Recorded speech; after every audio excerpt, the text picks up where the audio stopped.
This is the Best of the Wrap-Up Show. A recap and behind-the-scenes look with John High and Gary 𝗏𝗏𝗏𝗏.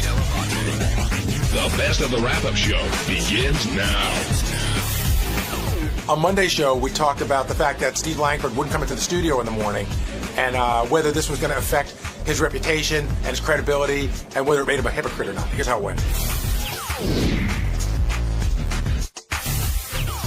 I want to start with what happened with George, and I guess Richard wanted him to officiate. Is that the right word? Officiate the Yeah, that would be about right. And I guess he told Will this, and Will had told Howard, but it was news to George. Right. And George is such a sweet guy. Just he would do anything for anybody here. He is one of the family. But Howard wasn't too pleased about that coming up, although Richard and George do have a personal relationship. But that bled over to what happened with Steve Langford, where I guess his daughter interviewed George for some kind of project. And Howard drew the line. He's like, I don't want people bothering the guests. And where was he going with that, one, Gary? And two, why didn't Steve Langford come in and defend himself?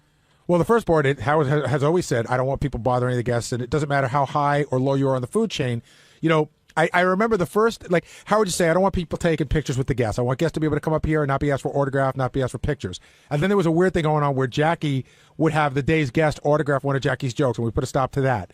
And then it was, everything from, Grillo calling Sherry Lansing looking to get acting work to, John talking to stockbrokers, and Howard's just like, leave my people alone. So, I mean, that's sort of the rule. Don't bother people who are on the show and ask them for favors. But sometimes, I guess you cultivate personal relationships with the people who are on the show. And Howard could look at it and say, everybody you basically talk to, you specifically, Gary, is as a result of him. Like everything on the show, because people call and complain all the time, there's hard and fast rules, except there's different rules for everybody on the show. So I'm sure there's more latitude for Robin being friendly with a guest outside the show than there would be for, say, Jason. But, as a general rule, Howard doesn't like the guests being bothered. Howard feels everything's a bother. So he feels like when you ask somebody something that it's a bother to them. And listen, it's his show. It's totally his prerogative. And maybe it is a bother. Like, maybe George is too nice a guy to say, I really don't want to do that. Do you think Steve made a mistake not coming in today? Huge, huge tactical error on Steve's part. Why is that? Because he paints everybody into a corner and explains to you why they have to answer his questions. Steve should have come in and just sort of said, hey, I agree with you, I made a mistake, or I disagree with you, and here's my argument. But how is what Howard was saying about Steve Langford any different than the argument between Steve Brandano, Steve the intern for the purposes of this, so everyone remembers. Remember Steve Brandano went to an event and his girlfriend at the time was there and he said he didn't want her interviewed? That's right. And Langford goes, it's part of the story. What's the difference? And, well, another thing about that, Howard wasn't looking to talk to Steve's daughter or family there. He wanted to talk to Steve. And I guess when family comes up, all of a sudden you want to sort of change things. What happens is when you have a big sensitivity to it, it's at that moment you have to decide whether you're going to go in or not, and then you sort of dig in and hold your ground. And Steve's got to come in sooner or later. How did he react when you went back to get him? I called Steve. Jason called Brad, and he said, "Yeah, Steve's here." So I said on the microphone, "Steve will be here any minute." And then all of a sudden I noticed it's a 30-second walk over here. So a minute and a half went by, and I said something's wrong. So I got up out of my chair and I walked over there, and I said to Brad, "What's going on?" He goes, "He's not coming in." And I'm like, "What?" I couldn't believe it because it's just not Langford.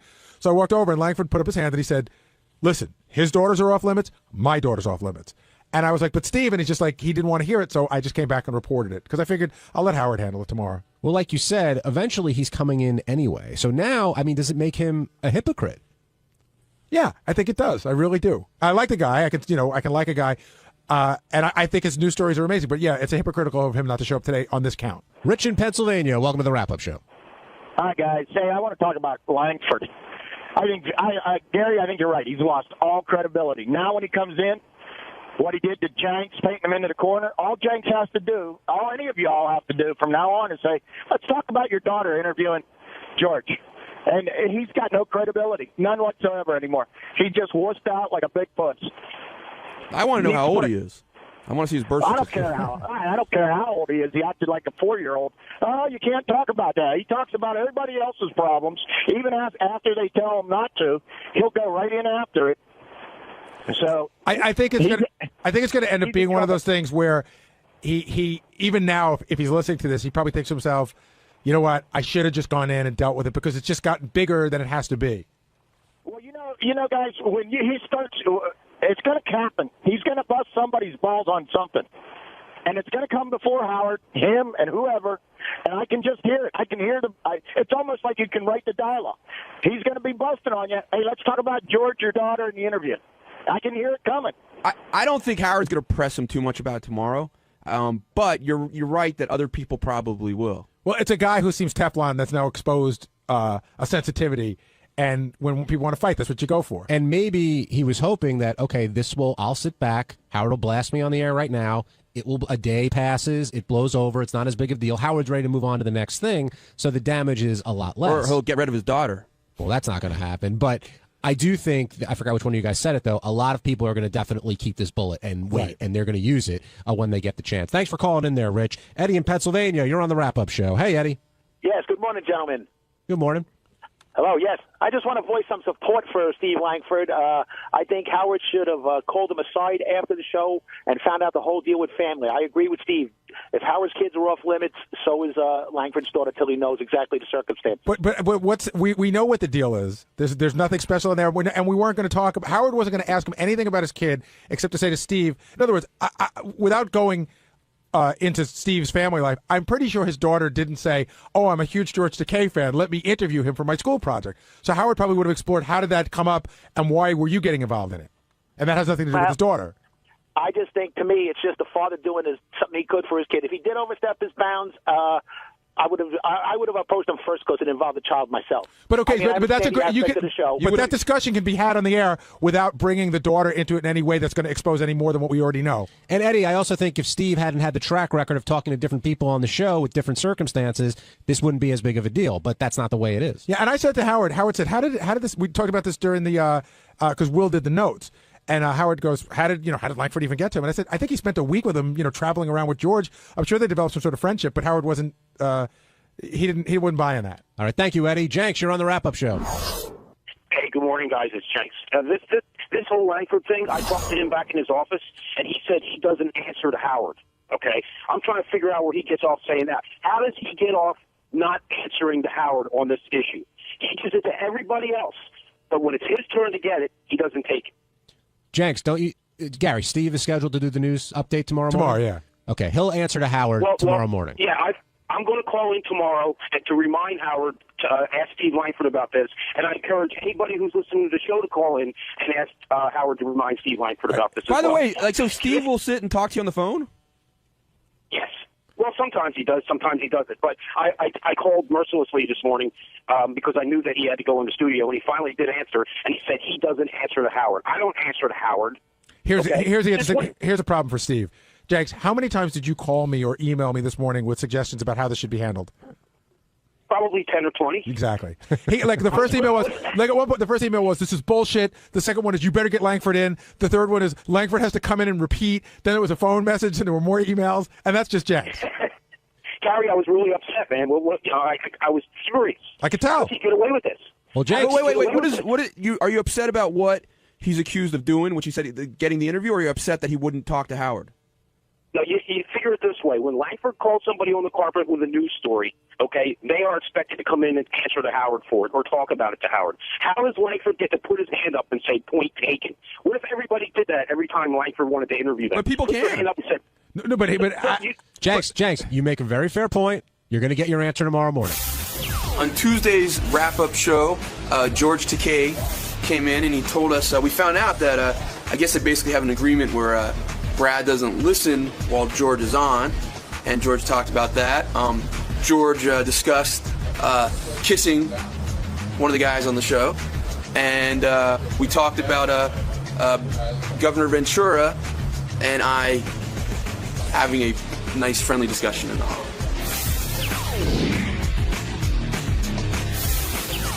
Now joining us, and he's always gracious enough to do this every time he comes in, is the Stern Show announcer, Mr. George Takei.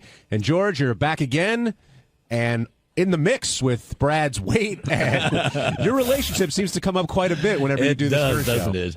And it's a good thing that Brad doesn't listen in when I'm on. He is addicted to this show, but he refuses to listen in when I'm on because... Well, he has given me free reign. He says that's the way the show works, but he doesn't like to hear what I have to share when I have free reign. When did that start? From the very beginning. From day one, he would not listen when I'm on.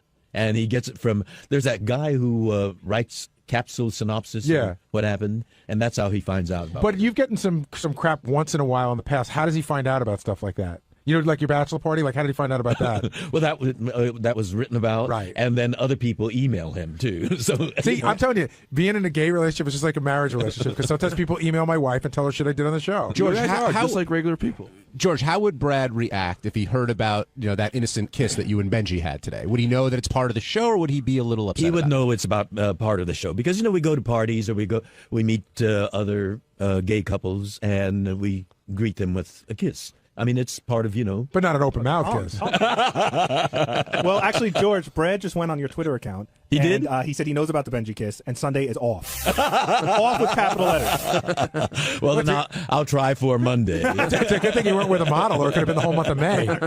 See, Benji? See what you did? Sorry, man. You're too cute. Did you guys connect at all during that moment? Did you see something in each other's eyes? I saw him pull back right away. I mean, I felt him. No, I didn't connect in a sexual. I like George a lot, so. And I like you. Thanks. You got beautiful eyes. Thank you. He's embarrassed. Look at him. He's blushing. Beat red. Hey, Ronnie, while we have you here, beforehand, when we were talking, I told Benji about this. You said what Benji did today with Jesse Ventura, that's not a rare occurrence. He does that all the time.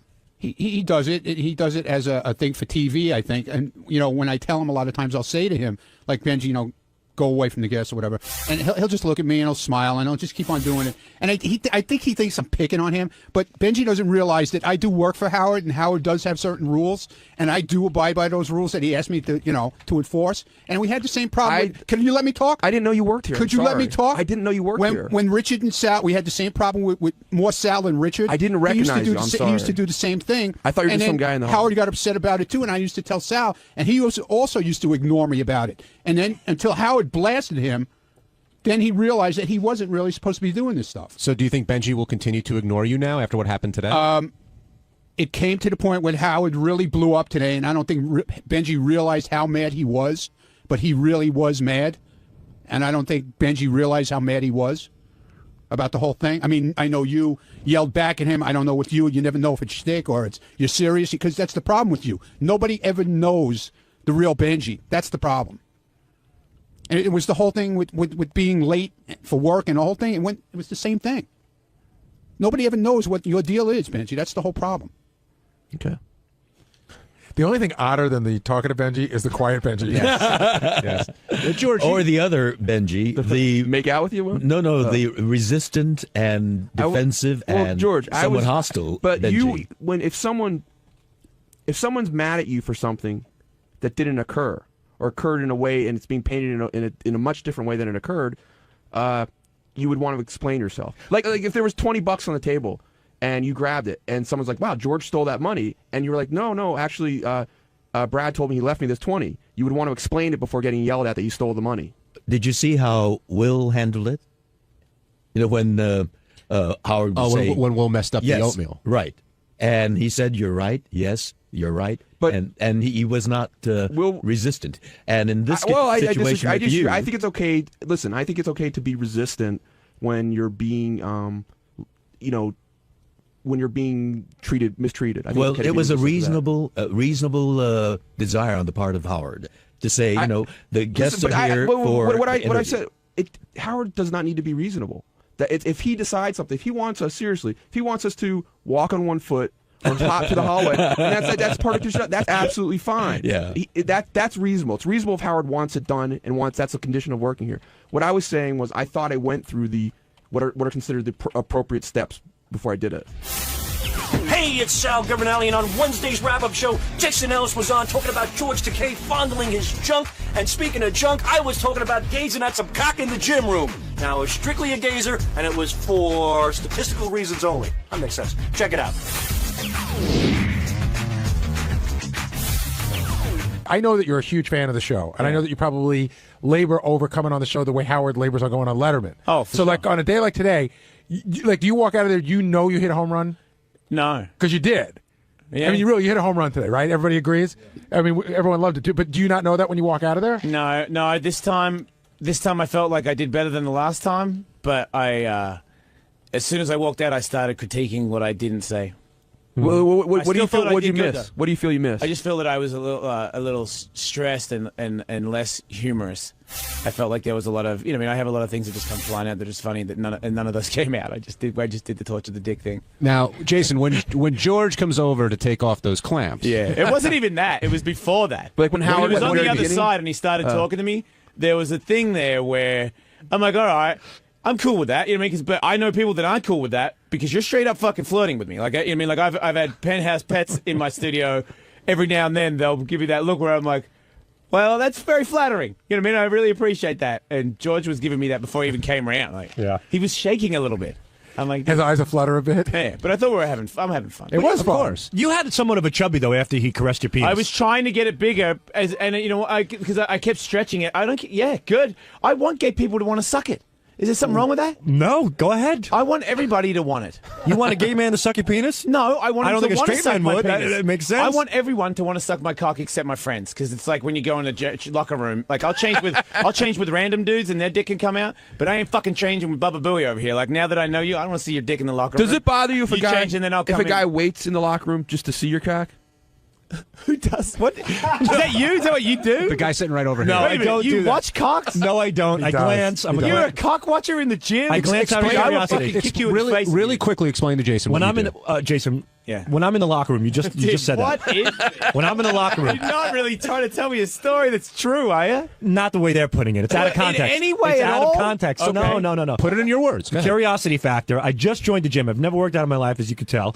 And I just joined the gym. And when I'm in the locker room, a lot of men have a tendency to get naked. So now I'm trying to fulfill my curiosities as a man. For example, there's a guy who's mentally challenged, a retard, and his dick was small. And usually retarded people have big dicks. I would number want to one. see a retarded dick. Okay, so secondly, there was an Asian. I tried to fulfill that curiosity. Right. You would think it would be. Wait a minute. Were they all in the locker room at the same time? No, naked? these are all different. How long were you there Well, waiting I've for the been- entire race of dick to come in? Okay, good question. A month. Yeah, Right. You've been doing this over the You've been period doing of research. like a month. I hope you filmed it. I wish I could. I tried to take pictures, but I knew they would throw me out. I did take my BlackBerry out, but I'm like, nah, I'm crossing the line here. So I saw an Asian with the normal sized dick, thinking it would be small. I saw a retard with a small dick, thinking it would be big. And I seen a guy like you, actually, a real buff guy, who I was hoping. Now here I am changing. You're hoping you had a little dick. Exactly. Yeah. And I'm like, God damn it, he dropped the towel, and got I it was all. so deflated. It was a really bad moment. It's like scratching a lottery ticket, on the third one you can win $1 million, and it's just like a fucking potato. Like, fuck. You never know. And who's I carrying. was pretty disappointed the whole day for that one. Well, the whole day at the gym. So that's what I do. I'm not on a mission. I don't go into a locker room and look for dick. I'm not the Jack Cousteau of penis. I go in there, I get in, and I get out, and if I happen to see a certain nationality, I fulfill my curiosity. And his last one was a black guy who he waited and waited. I did and wait for waited, the black. but he didn't pull his. There was a pants down. cliffhanger on the show. See, waiting for the dick. Wait, that's right. That's wrong. Even though they didn't say it was a long time, but if you see a guy come in and you wait until his pants come off to see the size of True. his dick, you are way gay. He went to go. Okay, He went to fucking go. no I hand didn't job over wait. here. I didn't. Well, hold on. He saw a black guy at Tidy Whitey's, and he went over to where the guy was blow drying his hair because he thought that maybe he'd be able to see. No, I went to blow dry my hair. Well, I saw the guy, and based on the cliffhanger here, Jason. Last time we spoke, Gary goes, "Did you see any black dick yet?" I go, "No, not yet." But I got to see my first black guy in the gym in the locker room. I'm leaving. So I'm on my way out. I go, wow, a black fella here.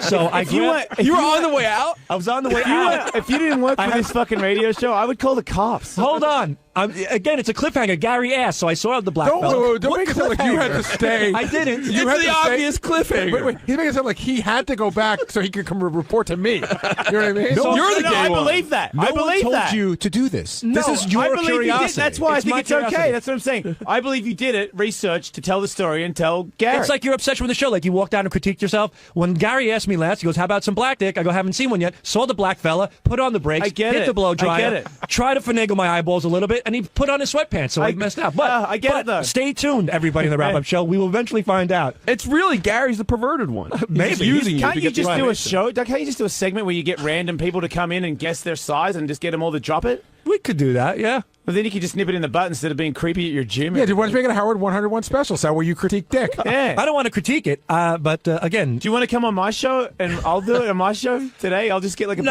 of anybody no. wants to come in and pull their dick out. But Jason, the Dick point, frenzy. the point, it doesn't have to happen for a show. He's doing this in his gym. I No, mean, this is just, but I believe he's doing it for research and development for the show. I really am. do. And in a way, well, I said it fulfills my You don't curiosity. think it, Gary? You don't think? Look, I think he wants to know. Do you think if you fired him, he Right. would continue to do it? Yeah, I do, because I think he wants to know. I think we all want to know. I think every man. No, I do. Okay, I you do. fucked yourself. No, I do. Everybody wants to we know all want to everybody's know. penis I'm size. telling you, when Steve Brandano takes a fucking piss, and if there's a guy next to him, and he has the opportunity to get an eighth of a glance just to see if he's holding up in the society of men, he's gonna do it. That's us. We're men. We measure up. We measure our biceps against biceps, our chest against chest, and our cocks against cocks. I think it's only for insecure penises. Well, I'm insecure. Look at it. It looks like an aardvark. It's a disaster.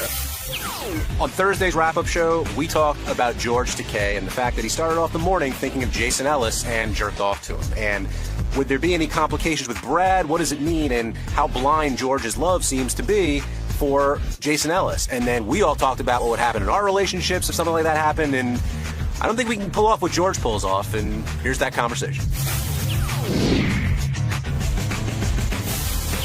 I want to talk about what happened at the very beginning of the show, where George talked about what he did in the shower this morning. And basically, and you guys can correct me if you think I'm wrong, proclaimed his love, admiration, I'm not sure the right word, for Jason Ellis.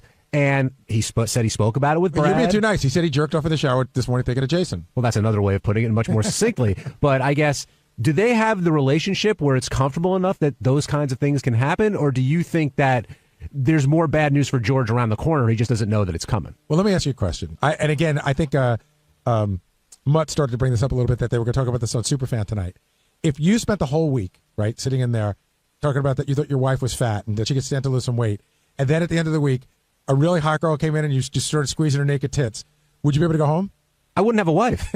I seriously, and I wouldn't blame her. Like, that's, and I think... So maybe they do have some special arrangement. I think they do. I mean, Stacey said, when she was talking about relationships, she said that maybe Brad's weight is his passive-aggressive way of telling George that, you know what, I'm going to be this way because, he's kind of fighting back in a subtle way.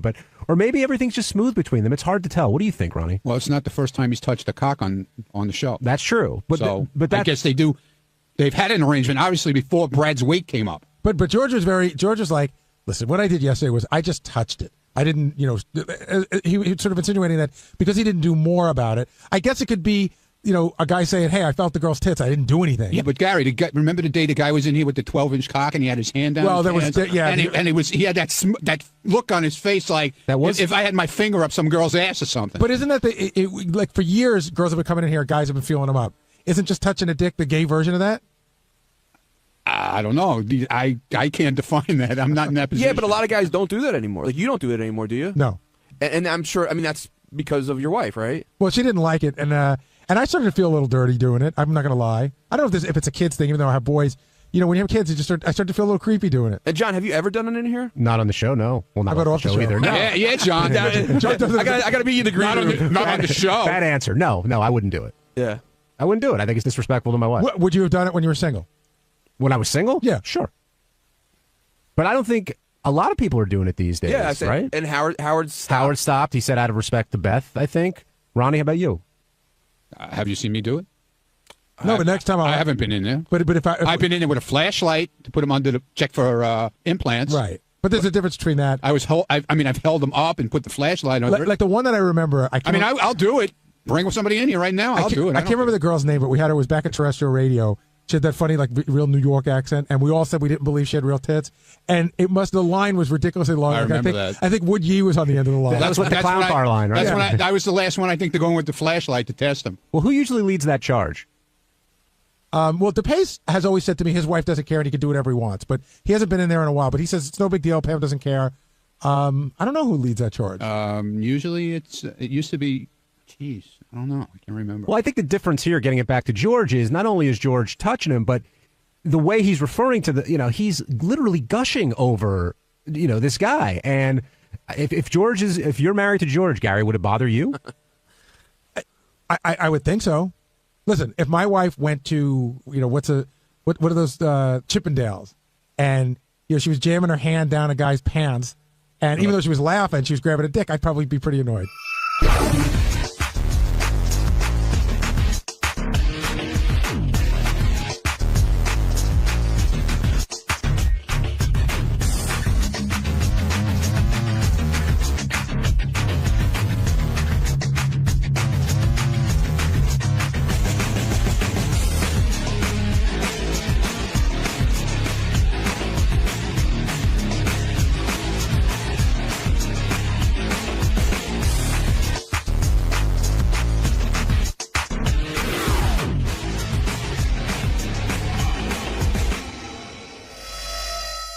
days, if I'd have known I'd have gotten makeup, I would have went in and you walk into Howard's show and you're greeted by cameras. You've been more dolled up today? And this time it's even worse. It's not one camera, it's two.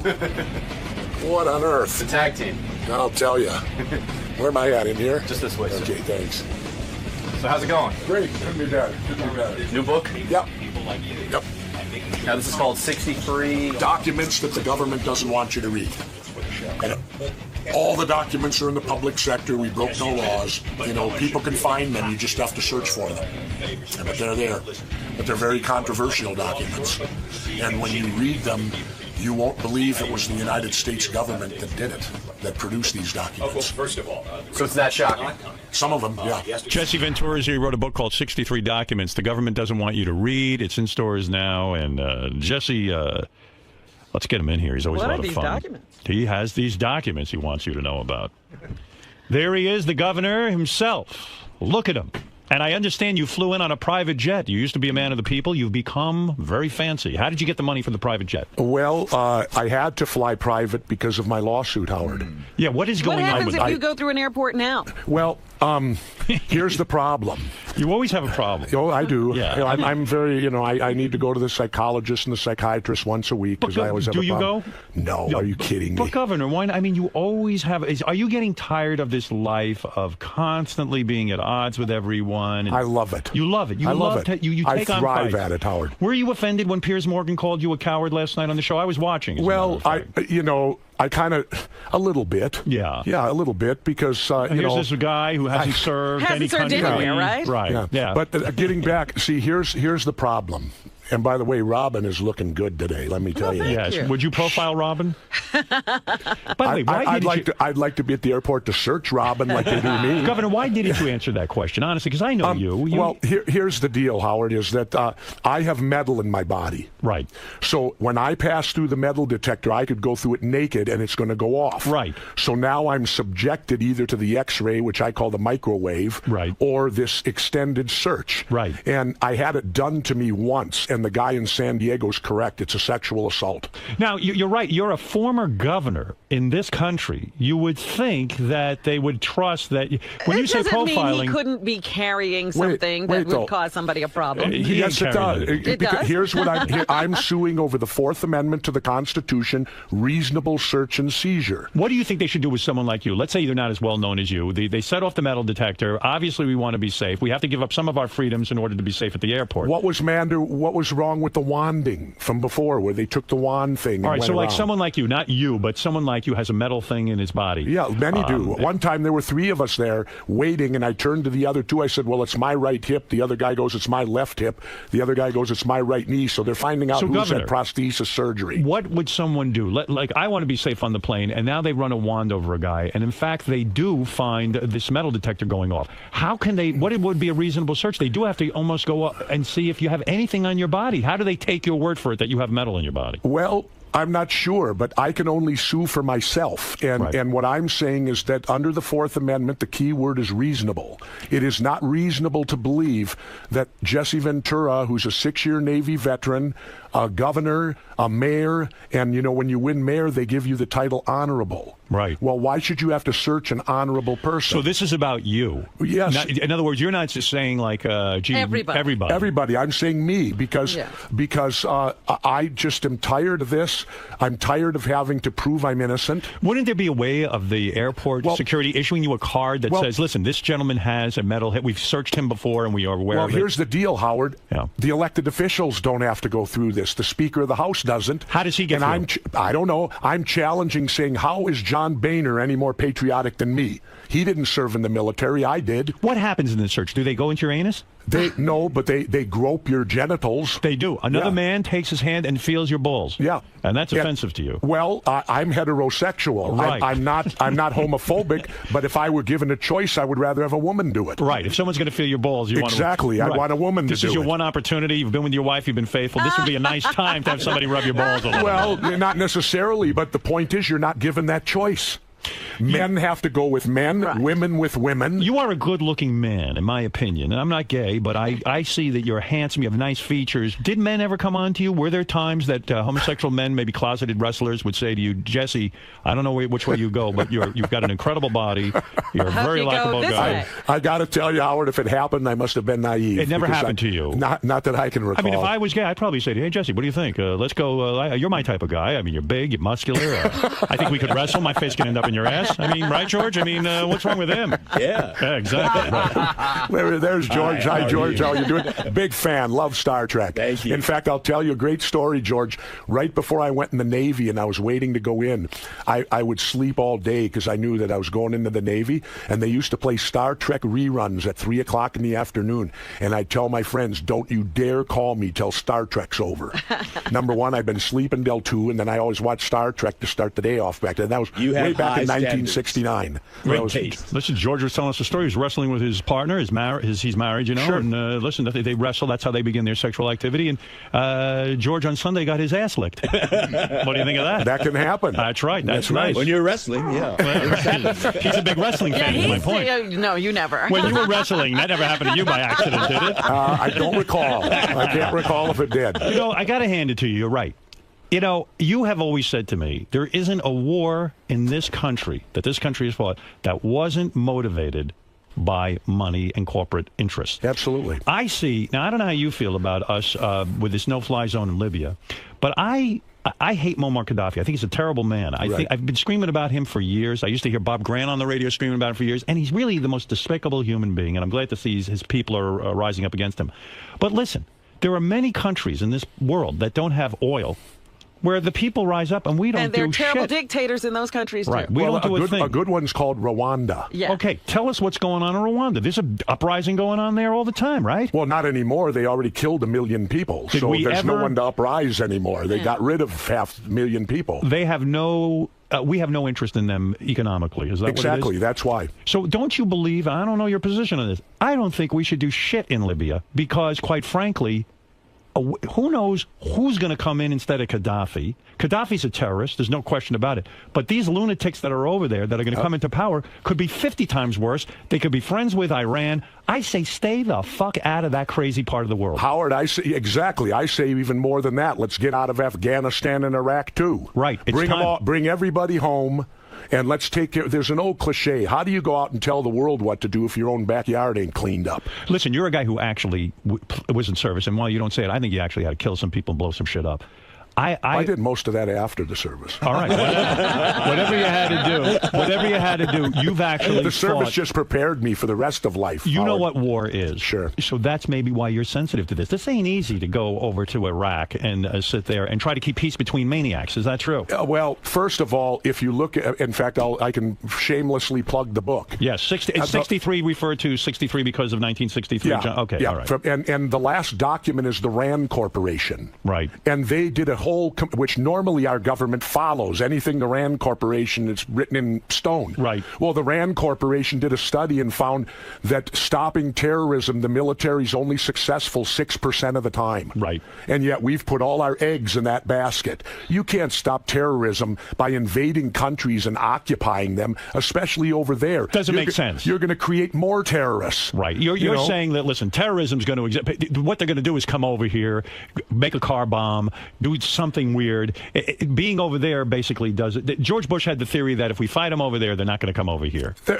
That was his theory. Well, I'm waiting for one of these countries to, bring the landing crafts and, land at Norfolk or, what do they think? They're going to do a Normandy invasion on the U.S.? Well, you've always said at 9/11, now you don't understand how a government this large and this powerful couldn't figure out that planes were coming to attack. Well, all the documentation I've looked at said we knew well ahead of time that it was going to happen as early as May and June. You had the infamous August 6th memo when Condoleezza Rice said, I had no idea what they were going to do. Excuse me, it said right on the memo. There were people who did call and say, hey, there's a bunch of guys training, and they're learning how to fly planes. And they don't want to learn to land. And they're they don't want to learn to land, and they're Middle Eastern types. Yeah, and it was brought up to the attention, and we turned a blind eye on it. I'll put it to you this way, Howard. So why not say to Piers last night, yeah, I'd probably profile Middle Eastern types? Why not? I was surprised you didn't say it. I don't know, because sometimes it was taped last week. It was my first interview. I just got up here from 4 months in Mexico. Right. Howard, I live so off the grid down there. I didn't learn of the earthquake till 5 days after it happened. Are you talking about the earthquakes and tsunami in Japan? Yeah, I didn't learn we had hit Libya until 5 days after it happened. Do you like being that out of touch? I do for part of the year. It's kind of nice. You know, the point that you're making, I think, is if you never knew about this stuff, and if you do know about this stuff, what the fuck is the difference anyway? You can't do anything about it. Yeah, and no, I learned these things, and when I go to town once a week. When you heard there was a tsunami, did you immediately say that this is man-made? No. Because I heard you say that there is a place on this planet where they can affect the weather. Oh, yeah. No, there is. It's called HAARP. It's way up in Alaska. What do you mean they could? I know that it's based on 50,000 watts of power. Yeah, and 50 antennas, like a radio antennas. They all combine into one, and they shoot low-level radio frequency way up to the ionosphere, and they ricochet it back to Earth. And what does that do? It could create a tsunami? It can control the weather. It can knock airplanes out of the air. Why can't they make it warmer here, then? I'm sick of this winter, and I'm tired of it. Request. Well, I don't know, but it's very interesting, and they lie about it because they call it an unclassified research center. Do you think? Wait, it's clearly classified because they wouldn't let me in. Okay, but when do they control the weather? What weather are they controlling? Because the weather's been downright shitty. Nobody really knows. They have the ability to. Do you think they could have made a mistake and caused a tsunami? I think that could well be. Remember the one in Indonesia? Yes. A few years ago? Well, there was no earthquake. It came out of the blue, and people in Indonesia that were eyewitnesses said they saw the northern lights before the tsunami. Well, in Indonesia, you can't see the northern lights, and when they got HAARP ramped up, that's what you see. It looks like the northern lights. I remember that tsunami because Petra Nemcova, the supermodel, was in it, and she held onto a tree and survived, and even her boyfriend was whisked away. What an amazing story, right? That she could survive a tsunami and hold onto a tree? Well, with a broken pelvis? You know what I did, Howard? What'd you do? You remember the big earthquake in Chile? Yes. Yeah. Okay, I was playing golf in Mexico. And I was out on the back nine, and the ranger came up and said, "Governor, did you hear what happened?" I said, "No." No, I'm playing golf, asshole. Leave me alone. Well, he said, earthquake in Chile, and we're supposed to get hit with a tsunami at 5:20. And I went, oh, my God, because I live way over the mountain on the dirt road. My wife is there by herself, so I quit golf. I threw my clubs in the back of my pickup. I busted ass all the way home, drove the dirt road. I come screeching up to my house. I jumped out, ran in, put my swimsuit on, grabbed my surfboard, and ran to the beach. And wait, why did you do that? I've never surfed a tsunami. You're insane. I needed it for my resume. Are you a daredevil? So I stood out there, and all that happened, Howard, the water went a foot out and came back in 2 feet. I said, what a disappointment. Well, you were lucky. Well, I don't wish death on anyone, but, maybe a 7-footer. That's not too much to ask. Are you macho in every way in your life? I mean, you seem to be very macho. I mean, do you ever do anything kind of wussy? Do you do anything that would be sort of... Do you cry at movies? Yeah, I mean, you do. Yeah? Sure. You're an emotional guy. I'll tell you what can really get me if I start thinking about my parents a great deal who are gone. You loved them? Yeah. Your father was good to you? Oh, absolutely. Kissed and hugged you? Never struck me. Did he ever say, I love you? He wasn't that kind of guy. He was a World War II vet, but he didn't need to. Did he teach you things? Oh, yeah. What was the lesson he taught you that was most valuable? That we go to war over money. Right. Because he was a World War II vet, and I'm a unique family. My mother was a World War II veteran. Why did you go into the service knowing that these wars were just the result of selfishness? Because I was listening to my teachers in school and not my dad. My dad didn't want me to go in, or my brother. But he said, listen, why should you give your life up for corporate interests? Yep, and in Vietnam, I remember my dad was opposed to the Vietnam War before the hippies even were. He said, this is a bullshit war. They're over there just making money. It's a bunch of crap. He knew. He saw that. I mean, you could say World War II, World War I, noble wars, right? I mean, maybe, pretty well, You could say that. The last noble war, World War II. And now these wars, as you say, and I agree with you, that Libya and such, it's all about the oil. Libya is a major oil contributor. Sure, absolutely. Right. You know what's in Afghanistan, don't you? You once told me what's in there. Lithium. Yeah, and they found a vein of lithium they say is worth $1 trillion. Now, what's lithium used for? Every cell phone, every computer, and soon to be electric cars. They need it for the batteries. Wow. Now, why don't they just tell us that? Hey, say, do you look, we think- got to go get this lithium so we can live the life. Then I might say, well, okay, but they come up with this bullshit. We want to bring democracy Right, we need an to excuse. a bunch of people who wouldn't know democracy if it bit them on the ass. Do you think you lose credibility because you're so open to every conspiracy theory? Do people say, oh, Jesse, like after a while, it's like the boy who cried wolf. Oh, Jesse just believes in every conspiracy theory. And but you really would say you investigate every I conspiracy. investigate everything, and I don't believe them all, Howard, but I investigate them all. But this book is, you made an incorrect statement when I was listening to it. This book is all documents in the public domain that our government has produced. It's not conspiracy theory. Right. It's just documents that deal with 9/11. And you analyze them. Well, you can analyze them. We reprint every document. It isn't me telling you about it. At the end, you can read every document for yourself. How many books have you written now? This will be my 5th. Your 5th? So Yeah. these things sell. Well, I've had 4 New York Times bestsellers, and if this one's fortunate enough to get there, I'll have 5. And actually, the pre-sale of this one has been 3 times the last one. How many books would you think you'll sell of this 63? I have no idea. You have no idea. No, you don't care. Do you sit there and worry about it? Oh, sure you care, but it's a roll of the dice. You have no idea who will buy a book and read it. Are you, like, I see you go on CNN, you used to go on Larry King, and now you went on Piers Morgan. Yeah. You come on my show. Yep. Are there shows that will not have you on? Yeah, that- Fox. Fox. They won't let you on. Are you No. hated at Fox? Except for the weekend people. Like Geraldo will have me on, and Judge George Napolitano will have Right. me on. But the big boys, Hannity, O'Reilly, and Beck will not have me on. Why? I don't know. Ask them. I mean, if you know what I've said. I said Fox says they're fair and balanced, but yet they won't have me on. You know who has me on? Al Jazeera. Right. So I think Al Jazeera is more fair and balanced than Fox. They'll at least have me on. Have you ever said to Bill O'Reilly directly, listen, pal, why can't I come on your show? Yeah. And what did he say? He just says, when you got something worthwhile, I'll put you on. Well, at least he's honest about it. I guess, but, let's see. I made mention that if Ron Paul runs for president, I'd seriously consider running with him. Why is Ron Paul so great? Other friends of mine have said Ron Paul is the only guy to listen to. Why is he so great? Because Ron Paul wants to, he truly has America's best interest in mind. What do you mean by that? Well, he wants the Federal Reserve audited. Okay. Which is phenomenal. Right. Why aren't they audited? Well, it's a good point. Right. He was the only one on the floor of Congress when WikiLeaks broke.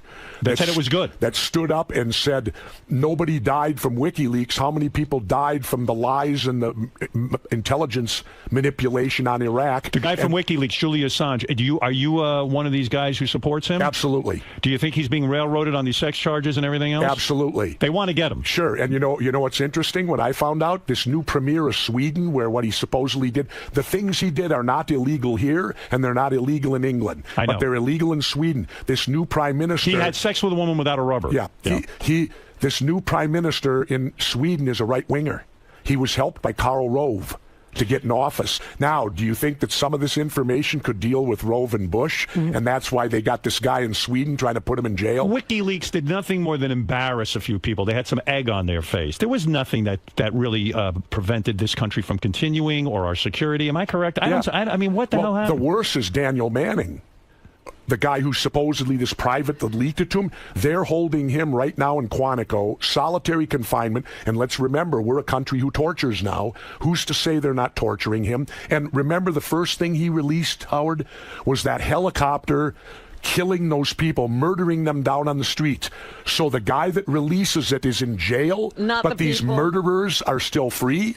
Do you think Ron Paul could actually win an election? I said that if Ron Paul would leave the Republican Party, I would give great consideration to running with him. And if we had ballot access in all 50 states, yes, I do, because Has he asked you to run with him? Not yet. No, but you're close with him. He and I have spoken. I spoke at his counter convention in Minneapolis when the Republicans had their convention in St. Paul. And here's something interesting. Do you like him because you think he'll actually carry out his campaign promise? Like Obama said, he was going to get us out of all the wars. He said he had a timetable and all of that. Now we're in now we're in Libya. Probably to be in there forever. Gitmo's still open. That's right. So all of these promises were not like you could say, okay, with the budget that's difficult, with healthcare that's difficult. But one thing to pull out of a war, if you say you're going to do it, you should do it, right? Well, you need Ron Paul's quote. Everybody says, well, how do we get out of Iraq now? Ron Paul said, easy. We walked in, we can walk out. That's it. That's it. It's War as over. simple as that. Do you think that what a president learns when he takes that office, because surely Obama wasn't lying when he said he wanted to do all those things prior to, but then you walk into the office, you get a set of information that you didn't know before you walked into the office. The CIA takes you aside and says, listen, asshole, here's what's really going on. You got it, Howard. That's right. So you got do it. you think... I think he got taken to the woodshed. And that's what's What going does to that happen mean? to Ron Paul as well. What do you mean he got taken to the woodshed? Well, He's the president of the United States. think that I don't believe that our president runs our country anymore. Right. Well, he does. Because always follow the money. The Federal Reserve has all the money. This small group of bankers, they determine because they got the money. Anybody in government has said government is like a barge. In order to move just an inch, the president really, it's almost an impossible job to fuck up and also to win. It's like, it's just sort of there. Yeah, the bureaucracy is so large. Right. So large. Do you, now let me understand this. I don't know if this is from the book. I think it is. One of your points is, and you're not saying this for a fact, but you have a suspicion, that the disease AIDS and Lyme disease has something to do with the government? Oh, absolutely. What does that mean? Well, straight out from where you live at the end of Long Island is Plum Island. Right. Well, Plum Island is a biological testing center that was created by a guy named Erich Traub. Erich Traub's a Nazi who was right under Himmler. He should have stood trial at Nuremberg, but instead we brought him here, and his expertise was biological warfare, infecting wood ticks and mosquitoes and turning them loose. Well, Lyme disease is carried by a wood tick. Well, it's called Lyme disease because the first recorded case was in Lyme, Connecticut, which is right across the water, a stone's throw. In other words, you're saying from Lyme disease is a recent occurrence. We don't see it before that point in history. The first recorded case was in Lyme, Connecticut a number of years ago, within the last 50 years. And did it get loose from Plum Island? You say in your new book, and I happen to agree with this, I believe that you are right, that the Gulf War syndrome, that a lot of these guys who are coming back in our military are seriously screwed up, committing suicide, that not only are they killing themselves, they're killing other people. They really lose it when they come back. The government refuses to help these guys in any meaningful way. And it all comes down to money. They don't want to pay for it. Is that it? Sure. And it's the old classic that they do to all veterans. Oh, thank you for your patriotism. Rah, rah, Thank you for rah. your service. Yeah, and they play anthems at football People games. tie yellow ribbons. But when it comes down to actually taking care of the veteran, screw you. They've done it every war. Vietnam, Agent Orange, they didn't believe that. Every time the vets come home, people don't realize after a war there is huge collateral damage to the people that go fight these wars, and we don't take care of them. It's like, oh, you did it, now forget you. We're on to the next. And these are good guys. I mean, these are brave guys. I've met a couple of guys on my show who come in here. I can't think of the sergeant who used to come in here. And I came back. It was like his third tour of duty, and he cracked. He even said, Howard, I cracked. I've got Gulf War syndrome. He feels abandoned. He really, truly does. And he's lost. We should be ashamed of how we treat our veterans. We were talking on the air the other day. I was going to call you about this, but I knew you were coming in. We were talking about, some people were doubting me about that we are really losing bees. In fact, some guy called in during this discussion with my cousins. He's got trucks filled with I got bees. trucks full of bees, Howard. What the hell are you talking about? What is going on? If we lose the bees, we lose all of our food source. We lose everything, right? And, Albert Einstein's a lot smarter than me, and he was quoted as saying, when the bees go, we go. Well, think about it. They pollinate. They pollinate. Our food source comes from all of this. Everything we eat. We don't need that now. We got Monsanto. They're going to make us all this genetically stuff food. So what do we need to worry about bees for? In your opinion, why are we losing bees? Like, where are they going? Insecticides. They're being killed. All the insecticides and things that we put on the crops.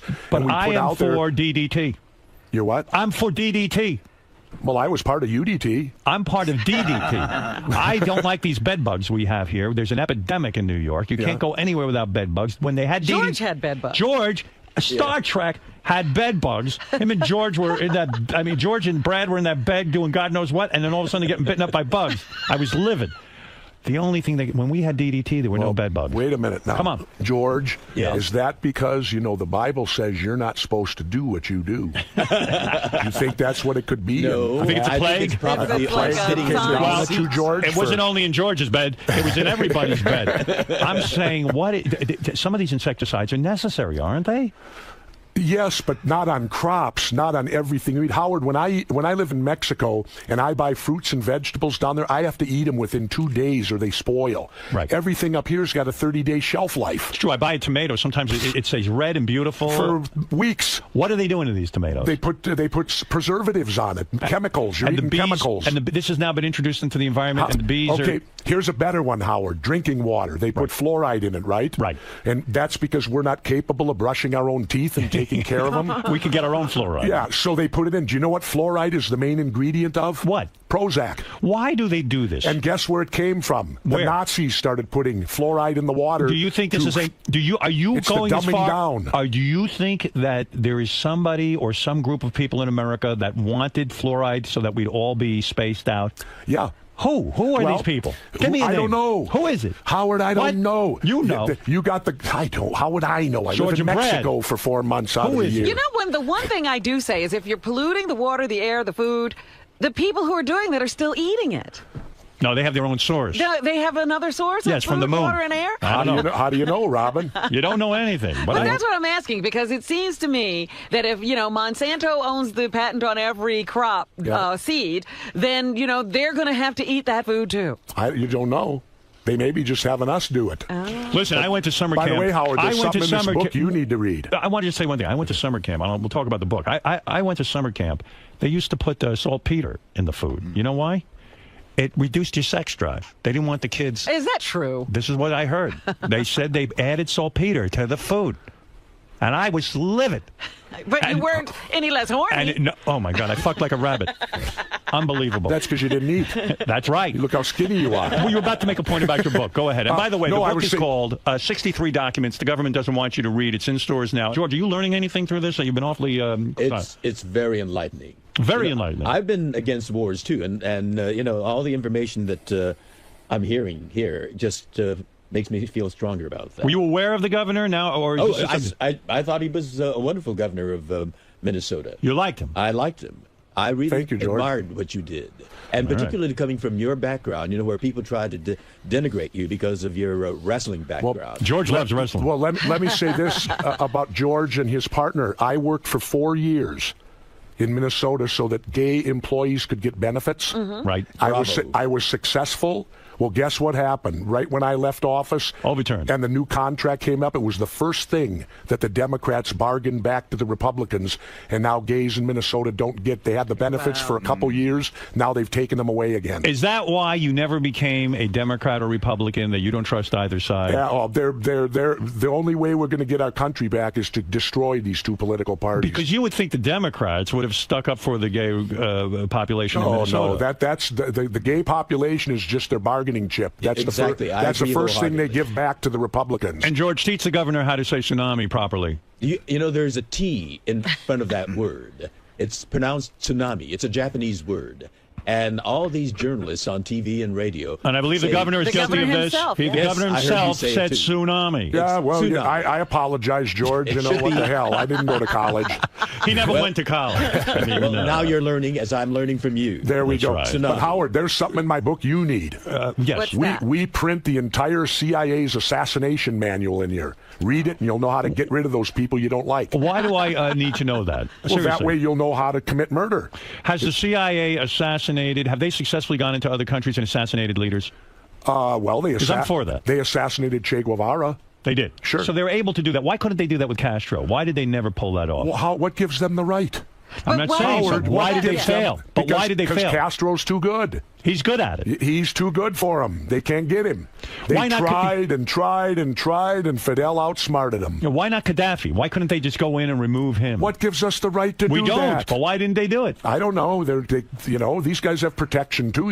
Are we torturing people right now? Prisoners. I think we probably are. Yeah. Have we beheaded anybody? Yes, it's in my book. Yeah. That's right. So who is it that we beheaded? Some guy over in Iraq. What do you mean we beheaded him? Cut his head off. We were in Iraq. Mm-hmm. We captured him during wartime. Yep. He wasn't convicted of anything. I don't know, but the document's in here. So sometimes we do that. Why do you think we beheaded him? To scare the other prisoners? Don't ask me. I was going to say, Well, if you don't know, can't who talk knows? to somebody whose Talk head to the is guys off. that beheaded them. Well, you better get on it. They might be able to tell you why they did it. Might be your next book. The whole point of torture was to make these people talk. If you're beheading people, they're not talking. Well, the bad thing, though, Robin, about torture is that there's no credibility in it. I don't agree with torture. Because if you torture someone, they are going to say whatever's required to stop the torture. The thing that has me angry now is, do you see the latest? They're not going to try these guys in the country. They're going to give them a military tribunal. Well, they wanted to try him in New York. I was against that. Why? Because why the hell do you need to set up a problem area in the Manhattan where we already have all these problems? Try them in Alaska. But you don't want a secret tribunal. No. You want it out in the open. Well, either that or let me be on the jury, because I want to hear the evidence. Right. I want to hear you're not going to hear one shred of evidence now. They're going to do this kangaroo court. They're going to put these guys to death, and then they're going to tell, all you conspiracy people, we proved it.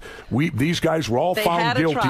Your whole push is to bring out things in the open. That's why you like WikiLeaks. That's why you wrote this book. Exactly. You want let's bring it all out in the open. Why is everyone hiding? And do you know why I have every right to ask that? Why? Because I'm a taxpayer, and they do it with my money, and I have every right to know what they're spending my money on. What happens when they say in the interest of national security, we can't tell you something? You say bullshit, right? Well, no, I'll accept that temporarily. As a Navy SEAL, I know there are certain things you can't talk about immediately. Right. But after the op's over, why then can it come out in the open? When you're alone in Mexico, and you just I'm not alone. My wife's with me. Well, listen, when you're alone, that's like being alone. When you're alone in Mexico. You ever see my wife? I've seen your wife. It ain't like being alone, But when you're in Mexico, you're a guy who loves to talk. You're outgoing. Do you shut down, or do you yap all day about No, I this shut stuff? down. You shut down. Yeah, And that's did she what- ever say to you, Jesse, you're the life of the party on Stern, on all these shows? Well, you come home, you're like a fucking zombie. I mean, what is this? I'm not a zombie, but I try to keep that out of my home life. You don't sit and tell her about these. You don't go. Do you sit at home and go, Jesus Christ? When are you doing your studying and investigations? Yeah, you must go crazy. But what's your wife like? Does she go, listen, you better calm down. And you're going to have a heart attack here, and I can't take it. No, Does she get annoyed with you? No. She's not into these conspiracies. She's not that. She wants to just hang out and have a good time. No, she has now joined me in suspecting our government of a great deal of bad. But she's not all hopped up on this like you are. I mean, come on. I'm not hopped up on it. I just do what I do, Howard. So when we get together socially, are you going to lecture me on a lot of this stuff, or Not at all. what are we going to talk about? That's what I'm afraid. But maybe our relationship is just based on all this stuff. What are we going to talk about? Well, Howard, you won't ever come and see me. You know, you hide out in Long Island. First of all, Mexico's a crazy place right now. What part of Mexico are you in? Not where all the drugs are. I mean, what are you doing in Mexico? You're telling me that it's not a dangerous place right now? There are places that are dangerous, absolutely. You travel with a gun in Mexico? You can't have a gun. It's against the law. But everybody has a gun in Mexico. Only the drug dealers have that. Only the drug dealers got These 'em. drug dealers are so powerful. They can decide, Jesse Ventura, we're going to take you today, and no one's going to challenge. There's no law. Oh, that's not true, because the military came and camped out by my house the other day. Why? I don't know. I guess they found out a former governor's there, and they're keeping me safe. What is going on? This is all of a sudden? They're camping out in front of your house? Well, down about 2 blocks, yeah. What if you piss off a drug kingpin? Seriously, you got a big mouth on you. What if you piss one off? I mean, he could take you. Your wife will never hear from you Over what? again. What have I pissed them off about? I don't know. All I've said is that we should legalize, and it'll put them out of business. Listen, you're on fire. You're on fire. I see what's going on here. You're wild. Howard. You're a great guy. What is with your hair? You're going to keep your hair long, or you ever going to cut it again? I noticed when you were governor, you played the game. Right. You cut your hair. You have to, because in our country, and actually, Howard, I can't even run for office anymore. Why? Well, like George, I've come out of the closet. What do you mean? I'm an atheist. I see, because everyone says God, right? If they don't say God, they don't get elected. Well, I don't believe you can be an atheist and admit it and get elected in our country. You almost have to you have to get that shot of you walking into a church and praying to Jesus. That's why, because we live in a fascist country, which is fascism means when corporations and organized religion take over the government. Were you always an atheist? No, I was a Lutheran. When did you come to the conclusion there is no God? Because, surprisingly, who convinced me was George Carlin. What did he say?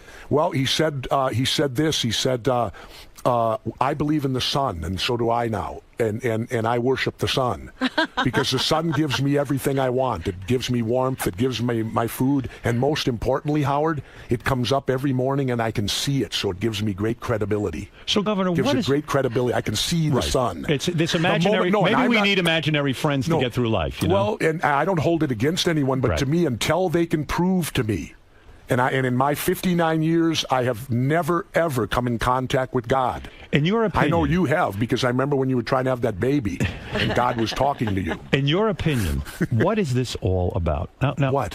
What is what about? The life. What Why is are the we purpose here? of man? Why are we here? Are we here alone? Geez, I don't know. Go ask the Dalai Lama. No, Couldn't but he wait a answer second, that? though. You think about this. Why are we here? Like, what was the purpose of all of this? We evolved. Is this an accident?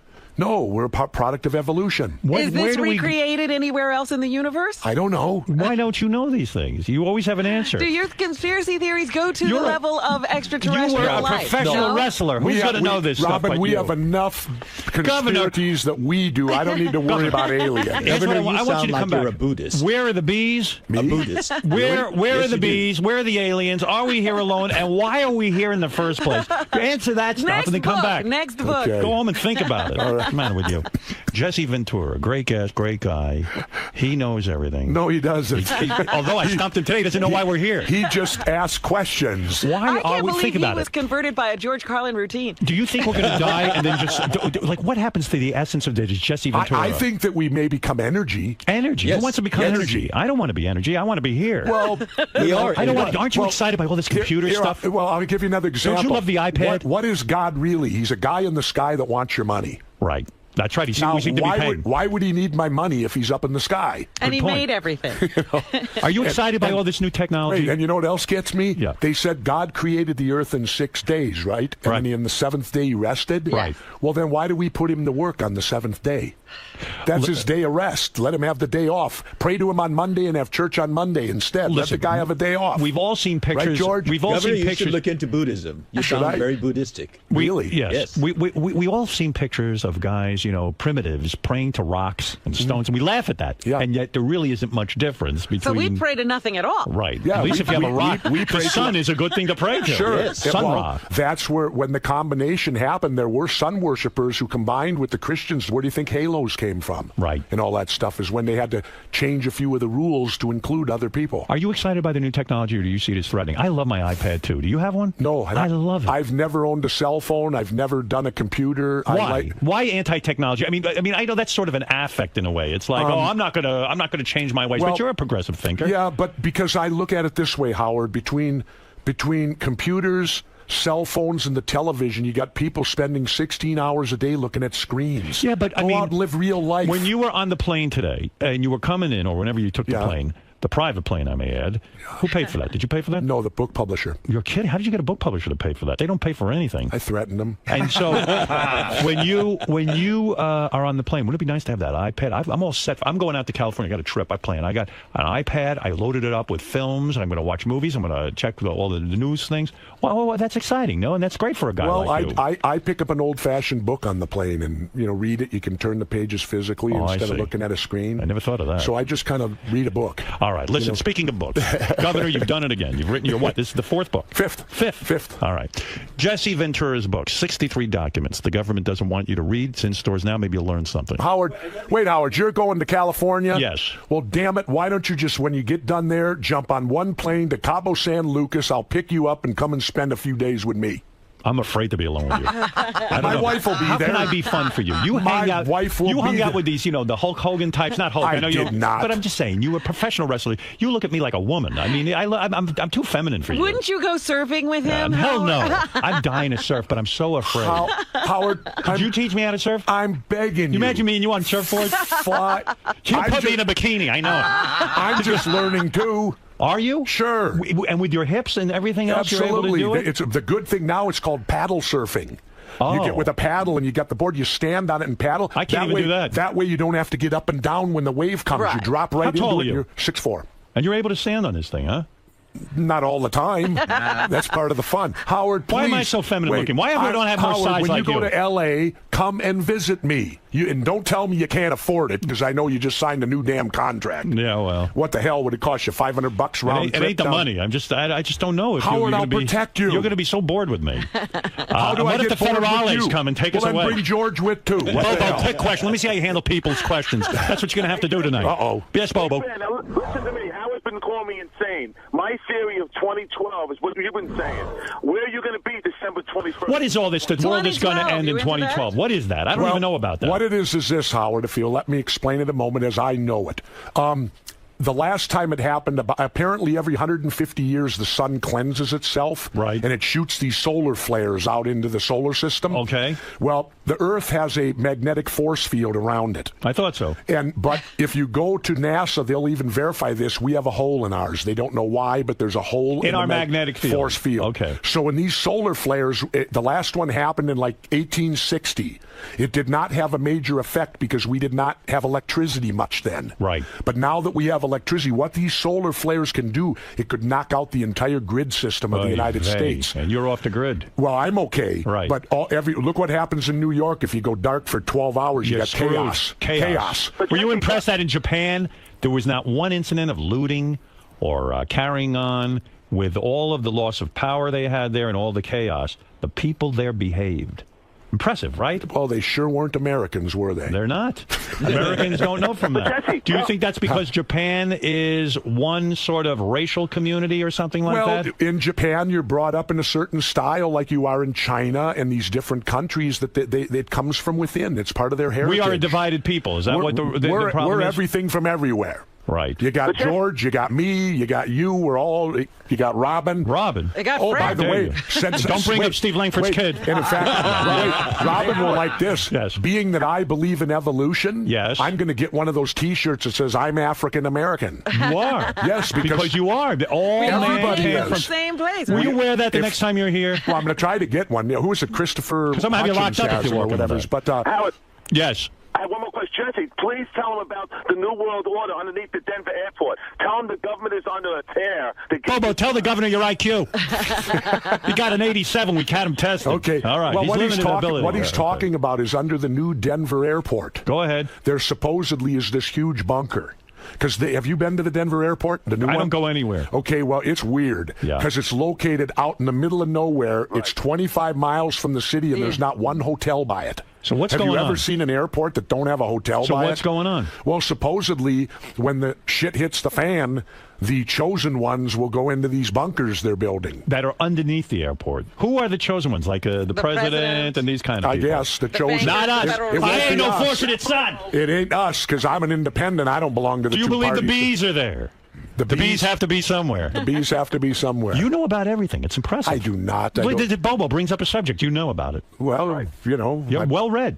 You read the New York Times? No, I read books. Books? Yeah. What book should I be reading so I can get smart like you? Well, one that I read this year that might interest you, Howard, is Manson Now. Charles Manson? Yeah. You read about him? Yeah, I've read. I believe Manson. Wait till you hear this. Yeah. He gets, how sick is this? He gets so much mail in prison, there's 2 inmates assigned strictly just to do his mail. See, I need to read about unbelievable? That's amazing. I get bored with books. I get bored with the books. It's hard for me to stay focused. It really is. That's why I read magazines. Howard, now don't come and see me. Will you do that? Will we read books together? No, we'll chase rattlesnakes. That's fine. It. I'm a pussy. I'm not into that stuff. Well, you can stand behind me. I like a glass of wine. We'll sit around. We can do that. All right. I'm serious, Howard. If you're going to L.A., fly to Cabo, email me. I'm not flying anywhere. Come down. Well, how you getting to L.A., running? I'm going under protest. I'm going to visit my daughter, and I'm going to, and my wife wants to go, and so I'm going. Believe me, I'm going under protest. I don't like any of this nonsense. Howard, I have one more question for the governor. Okay. Bobo, what is this, 60 Minutes? No. Where are you going to be on December 21st, 2012? He's obsessed with 2012. I will be down in Mexico because they told me that if you're off the grid like I am and you have solar power, I asked the expert, I said, what'll happen to me if I'm off the grid on solar power? He said, well, probably the only negative thing for you is you're going to have 100,000 people who want to live with you. Well, let me tell you something. Something goes down, then I will visit you. You're too late then, Howard. You've got to come before I'm coming. Don't the you day come before. just when the shit hits the fan. I'm coming December 31st. Don't you come when the shit hits the fan. That's when I show up and be there for me. You better come down and visit me. You know where I'm going to be that. in 2012? I'm not going to be with Bobo. That's where I'm not going to be. Yeah, if Bobo's going there, you're not going. You're going to take my kid, man. And what do we think of this John Hinckley being free? He shot the president. He's walking around. He's got a girlfriend. You read about this? No. He's got a girlfriend. No. He has basically visitation everywhere he goes. This guy shot the president, and forget the president. The president lived. He shot this James Brady in the head. He wrecked this guy's fucking life, and now he's running around like he's Mr. America. You know what I'm saying? Well, blame the system. Why did they let him out? The system stinks. The system is dirty. You know. Well, the problem is this. Thank you. I'm opposed to capital punishment, but on the flip side, I believe if you're sentenced to life in prison, why do they call it life if you can get parole? Yeah. Amen. That's not life. You're right. No, I don't want anyone put to death because with the new DNA and all that, look at all the people they find that are innocent. Look at George just woke up. How come you're so up to that? What happened? Well, no, I've always been against the death penalty. But life should be life. When you're sentenced to life, it don't mean you get a parole hearing in 8 years. I agree with you. All right. There should be consistency. Now you got George all charged up, and you're going to leave, and I got to deal with him. That's right. That's right. And George, I bet, is tough to deal with, isn't he? George, he just has a look like he is this trouble. morning, he looks like trouble waiting to happen. This morning, he put me through the ringer.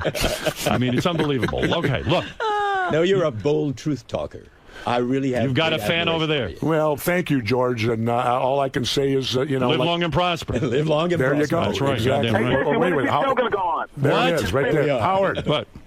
Hey, we're all giving each other the Vulcan. That's the true sign of nerds. George has his finger, his thumb sticking out. Is that wrong? George can't do the Vulcan sign. Yeah, I have trouble doing it too, but I got it there. George, are you saying on the Vulcan sign that you should have your thumb spread out? Yes. Oh, you should. Okay, there we go. How do you know Thumb is spread out. I can do Leonard Nimoy invented it. I know, and he told you that? Yes. Okay, all right. Listen. Hey, Howard, one more thing. When is this show coming back, Conspiracy Theory? Well, right now, we think it's coming back, but as you always know in Hollywood, you don't know for sure till they actually do it, but we're in communication. Were the ratings good? Do you think ratings are phenomenal. So then why wouldn't they bring it back? Well, they censored one of them. The government came down on the network and only allowed one of them to be showed one time, and they had to pull it. They now acknowledge I made it. That was the one on Police State, where we discovered that there's a bill that the Department of Homeland Security got passed where FEMA is building no less than 6 internment camps. Oh my. George, internment camps. George was in an internment camp. The last time we had them was during World War II, and we put our Japanese American citizens in there. I grew up in them. I did. Did you? Yes. Well, guess, I don't know. That's who's going into them. That's the question I had. Who are these being built George for? grew up in an internment camp. He was locked up. Because of the Japanese, the war, I'm World War II? American of Japanese ancestry. You want to go down? I looked like the people who bombed Pearl Harbor. You want to go down to the governor's place with me? We'll hang out. We can All talk right, about I'll it. join you. All right, listen. Okay. I could learn a lot from this man here. Yeah, believe me, you could. Yes, indeed. Well, I can learn a lot from George, too, because he tells me how to say tsunami. Tsunami. All right, listen. We've said a lot. Let people think about what you've said. Okay. All right. J.C. Ventura's book, 63 Documents the Government Doesn't Want You to Read, is in stores now. How did we lose control of our government? Well, when a coup d'etat happens, when they killed President Kennedy, that's a good way, because if you can get away with murdering the president, what can't you get away with? Ken, what do you want? Go ahead in Mountainside, New Jersey. Quickly, the governor has an agenda. Hey, Jesse, nice to talk to you. Quick theory I heard was that supposedly at the North and South Pole, that beyond the poles there's an opening and that there's inner Earth. I'll give you quick examples. There's Admiral Byrd back in World War II time that supposedly the military sent him on journeys. Do you believe the Earth is hollow, is what this man is asking? Hollow? No. I don't think You it think is. people are walking from one end to the other to get I think there could be. I believe the Earth is hollow. What do you think of that? There's molten lava and all prove that I'm wrong. down there. Good luck. What is it? The governor's It's not hollow. I went to that movie, The Journey to the Center of the Earth. Yeah, what is it? JD just sent me a great article about the governor's show. Did you see this thing where there's a conspiracy theory that it's being erased from people's DVRs? Do you know about this? No. There were people who were saying that the show's being DVR'd, and then when they go there, it's been taken off. Oh, yeah, the governor will check that out. Trust me. Believe me, there's something up there. All right, listen. Your head will explode. You start investigating that. Look, the governor wants to meet with you for some reason, and he will be signing copies of his book tonight from 7 to 9 at Bookends in Ridgewood, New Jersey. Go over and say hello. Tomorrow night from 7 to 9 at the Barnes & Noble in Fresh Meadows, New York. Thursday night from 7:30 to 9 at the Barnes & Noble in Clifton, New Jersey. The book is called what? The book is called Governor Jesse Ventura's 63 Documents the Government Doesn't Want You to Read. And go pick one up in the stores. Thanks for coming in and sitting. Howard, always a pleasure. And Howard, pleasure. please come down and visit me. I'm coming. I promise you'll be safe. Nothing. You get down there and you'll realize Mexico is a beautiful place. Thank you. It's thank a you, beautiful Governor. I've been there place. many times. I'm just not going back. All right. Thank you. Thank you, Howard. And by the way, if you do get down to Mexico, you can see the governor in his backyard worshiping the sun. He is now a sun worshiper. Every morning I get up and worship the sun. Governor. Yep. More injustices revealed during today's interview with Howard? What injustices? Well, things that are going on in our country that we don't know about. Well, there's lots of things going on in our country we don't know about, because when our country classifies 16 million documents top secret, I would say that's just about every document they put out. And as I said, I have every right to know what my government does because they use my tax money to do it, and I have every right to know what my tax money is being spent on. It's my right as a citizen to know that. In a democratic country. In a democratic country, you should be able to know what your money is being spent on, and clearly our government is not open anymore. We're turning into one of the most secretive governments across the world today, and that's the wrong direction to be going. Thank God we got people like Howard Stern and people like that that'll have people like me on so that we can talk about things of this nature. Now, you alluded to maybe a revolution to sort of destroy the two-party system as the solution. Well, the revolution is simple. All you got to do is refuse to vote for Democrats and Republicans. It's that simple. We have the power in our own hands. Stop electing them. When they play blame, who's ruined our country? They've been in charge for the last 50 to 100 years, so any problems we have go right back to the Democrats and Republicans. They're the ones that have been in charge. So if our country's screwed up, it's their fault. And you think a show like Howard's can help promote this type of absolutely. social change and Howard, change? Hey, rest assured, they're already trying to take control of the internet. You don't think they're going to try to get control of satellite radio? You think that they don't want to control where Howard Stern can't say profanity?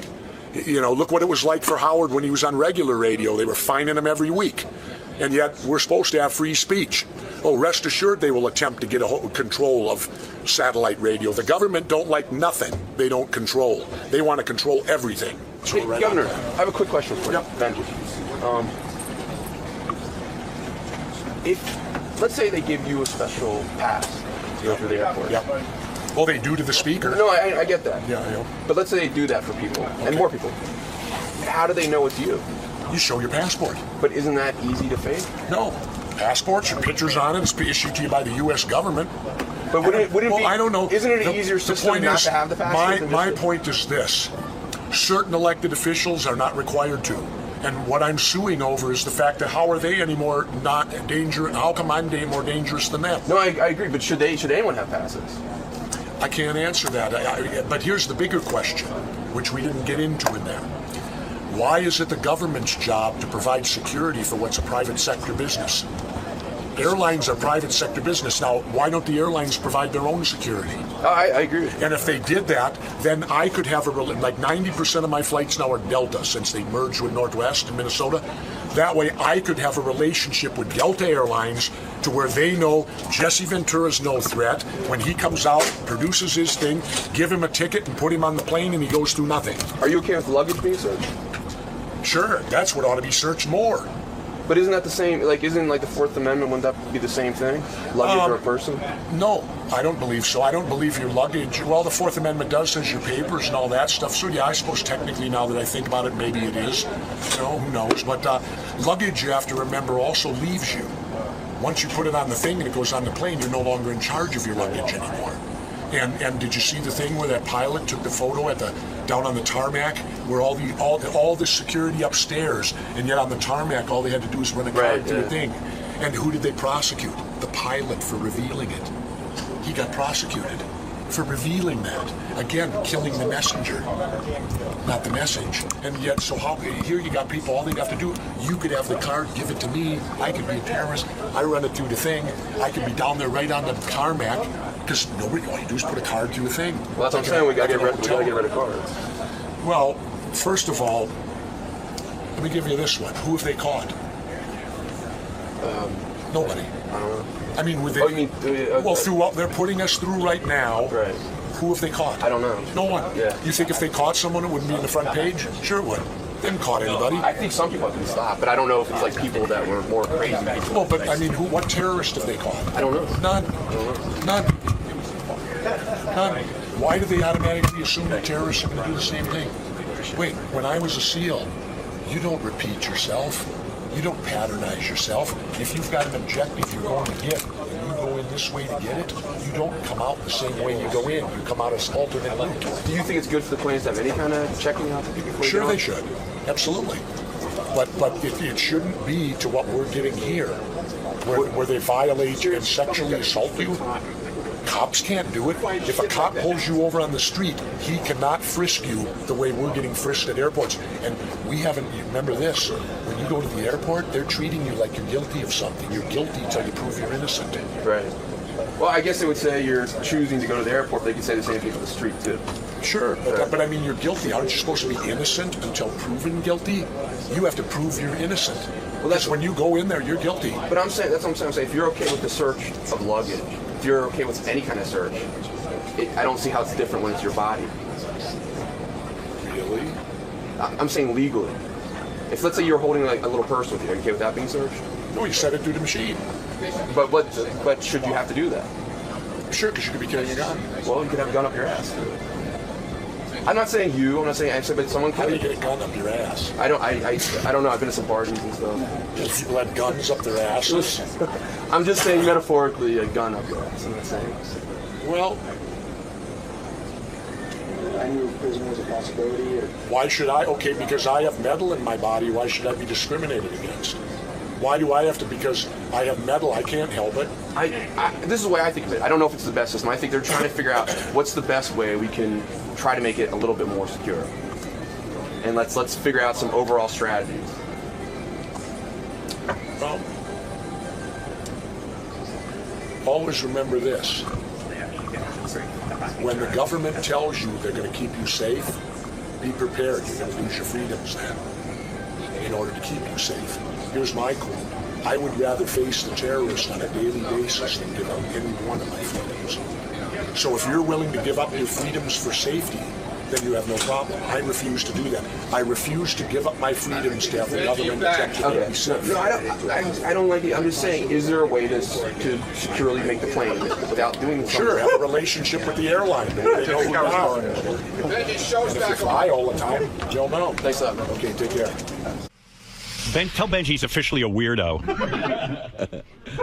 He's out there interviewing. He's in a deep discussion with Jesse Ventura. Oh, no. Oh, no. Like, leave. That was my point about Steve. Is just leave the guests alone. Why do you have to bug the guests, Benji?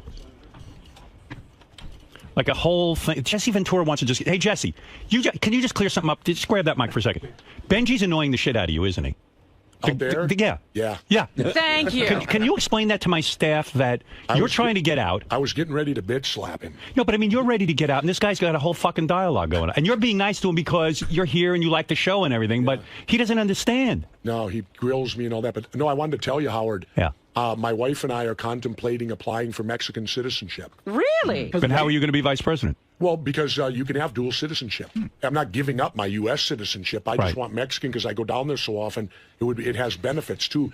In Mexico, when you turn 60, if you're a citizen, they cut your property taxes in half. Well, that's nice. So I'm contemplating being, and then maybe, who knows, I could end up the president of Mexico. That's good. Do you speak Spanish? Huh? Do you speak Spanish? Of course not. What do you need? Why bother? Why bother learning the language? People come here and don't learn this language. George Bush didn't know the language. He was president. Well, that's true. Besides, George, you'd get an interpreter. Hey, Governor, thanks. I'm sorry Benji was hassling you. Benji, what are you doing? The guy doesn't give a shit about sitting out in the hall and doing an interview. He just did a whole interview in here. It's like when I went and did that Piers Morgan show. Every staff member there got me involved in a conversation. They're all nice people, don't get me wrong. At Letterman, they know. Nobody bothers you. Because they know you just want to go home. Yeah. What do you think? The governor wants to... how did you get involved anyway with him? Seriously. This is off limits. No, come on. Why did you get involved with him? I thought there was a question that I asked him that I thought was an interesting question, and I thought it was okay, not always, but like in a general little way, to sometimes if you're in the hall, to do a little question. Leave him alone. You go do your thing. He's not looking to be interviewed by you. What was your question? Yeah. What was the great question? I don't remember exactly how it started, but it was about if he's okay with luggage being searched for airlines. Hey, Gary, fire anyone who bothers the guests after they leave. Seriously.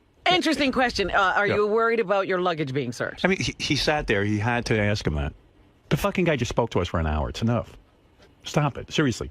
I'm being serious. Stop it. Howard, Leave people alone. He didn't come searching for you, did he? You went and sought him out with this burning question. How far into the interview did you come up with that question? No. I don't. George, do you know what I'm talking about? I Seriously. do. Yeah. I do. I mean, when you're on a set, even a movie set, you're trying to work. You can't sit there and entertain everyone. Howard. Benji, understand what I'm saying? I get what you're saying. So why'd you do it? I didn't think. I thought it was okay when we do like what to go hassle the guests. I just spoke to You Steve didn't Langford see how about hard that. he was working here. He was answering all the questions. He had to Look, be if up you- and on if the you whole. Let him go. No, but, hey, who wrote me this? Benji was talking to Jesse through the whole break, not just one question. Come and tell me what Benji does. Howard. Yeah, you asked him a series of questions. No, I asked why. I thought it was okay for us. Why? But why would he want to sit there and answer your question? Well, I actually think it was an interesting question. If you For see who? the- For you? Yes. Not for him. No, listen, Howard. He's him. He knows the answer. What was the benefit in doing that? Honestly, I'm not making a bit about I this. thought it was okay for us to do that. Jason, like, what does he interactions do? In the hall. He's a fucking nut. This Well, I'm Benji. hearing that Benji does this a lot. Well, Gary should walk over and say, Benji, get the fuck away from the guests. But it was a 2-camera shoot when Benji was interviewing. Of course, that's what he's doing. He's getting he wants camera the camera time. time. It's not necessary. The man's been gracious. He sat here for an hour and answered every one of my questions. I mean, what do you want from everyone? Stop it. This is how I make a living. You're interfering with it. What is it? Yeah, Tim and I were in the green room and we heard the whole thing. It was quite interesting. There was at one point Benji was asking him about passports or something, but the conversation went to people could smuggle stuff into the country or whatever and Jesse with Ventura, a gun up their ass. And they were talking about guns up the ass. Jesse Ventura is being kind and answering your question because he's grateful to the show. He Howard, likes me. Howard, calm You're down a using second. me. You're using me. And when I'm used, I feel very violent. Calm down a second, and I'll You're answer. using me. Calm down a second, and I'll answer. Well, I thought it was fine for us to do that. And I No, thought that was like it is like not fine. interactions What in did the you hall. hear me talk about with Steve Langford? That was something like off the show. I thought it was fine. This is all. The I hall thought is like off the little, show. I thought little interactions in the hall were fine. No. Do you want us to No. pull the tape? Do you want to hear the whole thing? We'll pull the tape. Yeah, I want to hear it. No, you know what? I don't even want to hear it fascinating because it's conversation. boring, and it's boring to Jesse Ventura, and it's fucking stupid. Ronnie, pull his ass right out of there. Howard, how many times I've told him? No. It doesn't matter who I it said is. take him physically and move him out of the situation. He's been in the green rooms with Miss Howard TVs, with a stripper, with this one, with I that don't one. want him involved. Don't I know your cousin? Do I know your sister? You look very familiar. Have I seen you before Benji, somewhere? it stops today. Oh, Howard, calm down. Benji, you just don't. it stops today. Dude, I'm not. dude, don't take tell me out to your calm anger down. on me and talk to me like that. No, don't tell me to calm no. down, dude. I'm This is telling you my to calm business. down. This is my- and this is mine, too. No, it isn't. I've worked Dude, fucking 30 dude, years for this.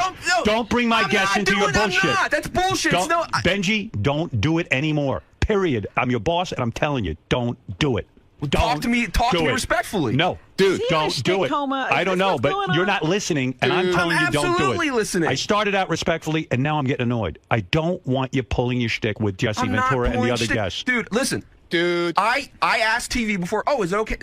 Is it okay? Are we supposed to I'm ask? telling you, no. All right, then if you say no, it's no. No. But don't act like I fucking did something like as some like thing to use you or something. That's a use. How's You're it a using use? my success and fame to enable yourself to go out in the hall, and I don't know what you're doing. I don't know why you're bothering these people. But I'm you not. can't do that. We're conducting a business. We want guests to come back. I get it. I get it. You know, I got to tell you something. It would be a long time before I'd go back on Piers Morgan. You know why? They nudged the shit out of you. They had me taping there for an hour and a half for an hour show. They grudged me. You know what that means? It means like then I get off the air and I'm doing an interview for CNN.com. I'm doing an interview for this one now because I'm being gracious. I want to be a nice guy. Once they have me, they took advantage of me. You're taking advantage of me. You're a guy I admire and I like, but you do things that you don't think. I just spoke to Steve Langford about not annoying the guests, and now I'm speaking to you. You're going in the hall. The guy just did an hour interview. And you know what his thought is? Jay, go on Stern, and it's like a fucking three-ring circus when I leave. I got nowhere to run, nowhere to hide from the Benjis of the world. I rarely... All right, thank you. That's it. You don't have to say any more. You're not going to do it anymore, right? Can I... Are you going to do it anymore? Can I discuss... We're done. Are you going to do this anymore? No. Okay, But- we're but- done. but, Fine. you know, you're making Your me- rationale doesn't matter. No. It's irrelevant. I checked and I got permission before I do stuff like that. Only check with me. All The right. other people around here are lunatics. All right. So that's what I was going to ask. He's saying that TV had given him permission. They did? Is that what he's saying? That's Is what I'm that true? asking. I checked. I will then talk to TV about All the right. permissions they give. Who is TV? They're supposed to just sit there and videotape. What, are they now writing material? If they're misleading you, then I got a problem with them. Did they mislead you? I've asked before. You didn't ask today. Yes, I did, Rob. You did. You did? So you asked. All right. Yes. But do me a favor. Don't ask anymore. Okay. Stay out of it. It's not for you. Are you giving Benji permission to bother the guests? You're getting Greg? permission from Greg? No, I know I don't get. I know I don't have authority. He just said, "Is it all right if I talk to Jesse?" And I was done interviewing him, so I said, "Yeah, go ahead." I mean, who am I to say yes or no? Yeah, exactly. Listen, Benji now doesn't have to ask your permission. He understands he's not to bother the guests. Okay? Can I just tell him no if he? Don't tell him Doesn't anything. tell him Say, anything, okay. ask Howard because I'm not your boss. Yeah, because the way I see it. But I've heard a rule around here that we don't annoy the guests. And I agree. I just didn't know whether to say yes or no. I said, that's your call, He puts not you in mine. an awkward position. Thank you. Yeah. I get the whole scene. I got it. All right. Benji, I apologize if I spoke to you disrespectfully, but I need you to not bother the guests. I'm saying it as nicely as I can. George, do you understand what I'm saying? I certainly do. Yes. He doesn't listen. I didn't realize he was going out and doing shtick Robin, with calm the down. guests. What do I know? I sit here. I'm working toward the next thing. Do you understand? I don't know what's going on out those halls. I can't police them. Oh, Robin. It's, Robin. You know what it is, Robin? Robin. Yeah. Oh, Robin is right. It's the Wild West out there. Robin, calm down. I'm not Calm down. uncalm. She's calm as can be. I'm the one that's tanked up. Listen, I rarely talk to celebrity guests. Right. And make it even more rare, like never. When I do, I've always checked. Fred, why doesn't he You understand didn't this? check with anybody Fred, who I'm you working really with knew. you. I'm working with you 30 years. I see you when the guests leave. You don't even fucking. In fact, you in a creepy way, you don't even acknowledge them. Well, I try not to bother them because I figure they're on their way out. They've just done a half an hour of an interview. The last thing they want to be doing is involved in pleasantries. Isn't it true when you're raising dogs, the older dog can teach the younger dogs? Is that true? This is true, but I think Benji is untrainable. You're the older dog. Benji's he is untrainable. a brain damaged dog. He is. I think Fred, Benji, follow Fred. Learn from example. I think he I'm got gonna hit start in the following head. you around. You know why? You know why Fred's with me all this time, and he does well for himself. Probably he's good at what he does. He's smart. He's smart. And you're smart too, but you don't say no to yourself. Not when it comes to that. Right. You can do it. Okay, control yourself. You can be a pro. You go on Letterman. Paul Schaefer doesn't run back and have conversations with you. Doesn't chase you out. Doesn't chase you out. Asking questions about passports. He went in one day. I had Andrew Dice Clay here. Benji runs in, starts kissing him. And I checked with you first. And what did I say? What did I say? Let's do it. Okay. Yeah. So. But of course, before I kiss someone, I would check with you. That's right. All right. Can I Why kiss wouldn't George? you? So why wouldn't you? Yeah, go ahead, kiss him. Here he comes, George. Leave George alone. He doesn't want to kiss you. Oh, maybe he does. I don't know. George, you want him to kiss you? He wasn't shying Go ahead. away. He wants it. He wants it. Go ahead. Go kiss him. Go ahead and kiss him. Go kiss him, Go ahead. Benj. Now Benji doesn't want George, to. give him permission. He's shy. No, I think the request is Here reasonable. you go. There you go. All right, Benji. Oh! George, you gave him the tongue. No, I did not. He just opened his mouth. Benji, why'd the you way pull we back? kiss. Did he put his tongue in? It could have been about to happen. You ever kissed another guy? Just on here, like. Go ahead and kiss him. I don't want to. I mean, it's interesting. He's bashful. It's not in a sexual way, but to have. Go ahead and kiss to say him. you've made George out says it's okay. with George the is guy. famous. But Benji, let me say, Takei, yes. the request being made of you right now is a reasonable one. You know, because To make out with you? No. Come on. The interviews and all the other. George, I Benji, get that. I've always do been you want to respectful. kiss George or not? Just say, you understand, rather than Right. Arguing. maintain a. Yeah. I think it'd be defiant funny as position. hell to make out with him, but man, George, are you on microphone? Because you're saying some wise things, It's a reasonable request. George, I get that, and I've always done that. No, I've but always, you're kind of resistant to. no, I'm accepting- resistant when I'm painted in a certain light that's not true. It is true. No, You're it's not not. listening to me. Yeah, I am. And I'm trying to teach you. You're a good guy. I want to see you succeed. And I'm telling you, it's inappropriate to go out and bother the guests. And I don't do that. Well, you did it today. I checked, and I thought it was appropriate. Don't check with Greg Carmel. Check with anybody. Checking with Greg Carmel Now is we ridiculous. realize. He Greg just doesn't know. announces what he's going to do, and then the person just says, No, okay. that's not true. Drew. That's not true. What, All that's right. what it Check sounded with like. check with me. All right. And you know what? And 9 times out of 10, you're going to say to yourself, you know what? I'm not going to even bother Howard with this. I'm just not going to do it. You're going to see it's going to work for you. Check with Howard because I will tell you what to do. I'm ready to command you. I'm a leader. I will lead you. Greg doesn't lead. I lead. And I will lead you down the right path. When you come to me for guidance, trust me, you'll get the fucking answer. Right, George? What's the answer? I think don't George know. is still Benji? swooning from the kiss. But kiss Benji, will you? I still sense a little resentment and No, defiance. no, I like that you will want to do it and stuff. I like that. No. To what he's been saying. Yes, it's true. Do you want to kiss George? No, not the kissing. Benji's embarrassed. But No, George, I don't. I'm resistance to being painted in a certain way that I'm. Benji, I gonna only do talk to it. someone like a child who acts like a child. But Howard, I wasn't. Okay. But your resistance to my suggestion is very inappropriate. Because the way you listen, I thought I checked in an appropriate way. I thought Okay. TV does have control. Now, from now of that. on, what are you going to do? Let's say you have an urge to talk to one of the guests out in the hall. I What are would you gonna do? I would check in an appropriate way, which is to check with you. Ah, thank you. And I guarantee you, I bet you I'll never hear from you. Let's be honest. You weren't interested in the answers to those questions. You were just nudging Jesse Ventura. I mean, what was the point? They're dumb questions. Well, listen, that's subjective. Maybe you feel it's dumb. Maybe you don't. But what's I the don't point? feel. You're not on the air. Well, you needed the answer. You needed the answer. answer about passports? I thought it was okay in the hall, and I thought that was part of the TV thing. I see. Okay, all right, I get you. You know, fine. Now we're all Governor clear. Ventura is a fascinating man, and we all would like to Have our engage him private in time. private conversation. But you know, there are a lot of us here, so we've got to recognize that. See what the a nice interview way has been George done. says it. You want me to talk to you like that? Benji, Governor And not Ventura. just say, "Shut Here, up, let me Benji." start over again. You don't have to Benji, look at me. Governor Ventura. Howard, you listen to don't- me. Just no. listen to me. You don't have to Governor justify- Ventura is a very, very, very busy man, and all of us would like our private time. I mean, after all, I would love to speak with him as well. But we all respect the fact that Governor Ventura is busy. So we You leave him don't alone. have to Okay, justify Benji? any kind of behavior that you want here. If you want us to walk, if you want me to skip through the hall, George, that's fine. I'm sensing But I'm some saying- resistance. What about you? I'm sensing resentment as well. I am as well. My sensors tell me that. George, I believe you're correct. He is still resisting. Resistance is futile. It's a little. It's a little tense here. annoying, isn't it? I'm in the middle of this. Tense, Yeah. I love you. I love you too. All right. And All that's right. why Benji, thank you. we I want love you to be a little bit more Kiss me. pliant. Kiss me and be pliant. He's making sense. Yes. Because I would like to have engaged him in conversation. I'm sure all the other people in the corridor would too. But, you know, George, I he's checked. got to go. I checked, and I thought it was Okay. inappropriate. All right, to now check we it. know, This though, is- right? Now we Got know. it. Got it. Got it. All right. Can I just tell you what? All right, I have to move on with the news. Can I just say, Tsunami. Greg is upset. You know, he wants me to explain exactly what. I understand what, everything. No, what checking means. I understand. He wasn't checked with. Greg He just was said, "Hey, do you shooting- mind if I talk to the governor?" And he goes, And "Yeah, Greg, sure, sure. go ahead." I got Wait, it. I didn't. First of all, I didn't try to pin this on Greg. I said, I checked Gary, the TV. I get it. I understand where Benji's coming from. It's not going to happen anymore because Benji's going to check with me, and I will tell him when it's appropriate to talk to the guest, and the answer is never. So anytime you have the question, you can even do that. Exercise your mind. Should I go to Howard with this? Shorthand. But ask me if you get confused. Thank you. All right. Thank you, George, for stepping in. I appreciate it. George, how was your kiss? How was my what? How was your kiss with Benji? Unfulfilled. Still more to be had? Well, it was aborted. He withdrew too early. Benji, you've never done that before. Made out with George? Right. Well, we really didn't make out. Yeah, we didn't. It was just a beginning, you know. It's coitus interruptus. Do you think there's Kissus interruptus? Do you think there's any reason this might happen again during the rest of the week? Well, it's all up to Benji. I think it probably will. I'm game. And gay. And it's up to him and straight. We'll see what happens. Well, there's a little bit of everything in everybody.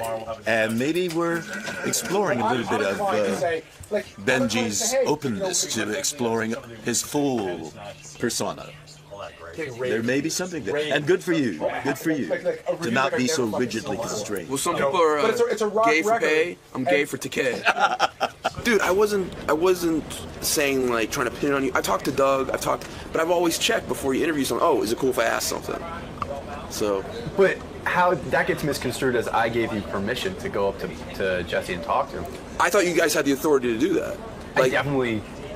But I would never be able to give someone of my rank here would never be able to give someone of your rank permission to do anything. Is Doug around? I'm sure, but.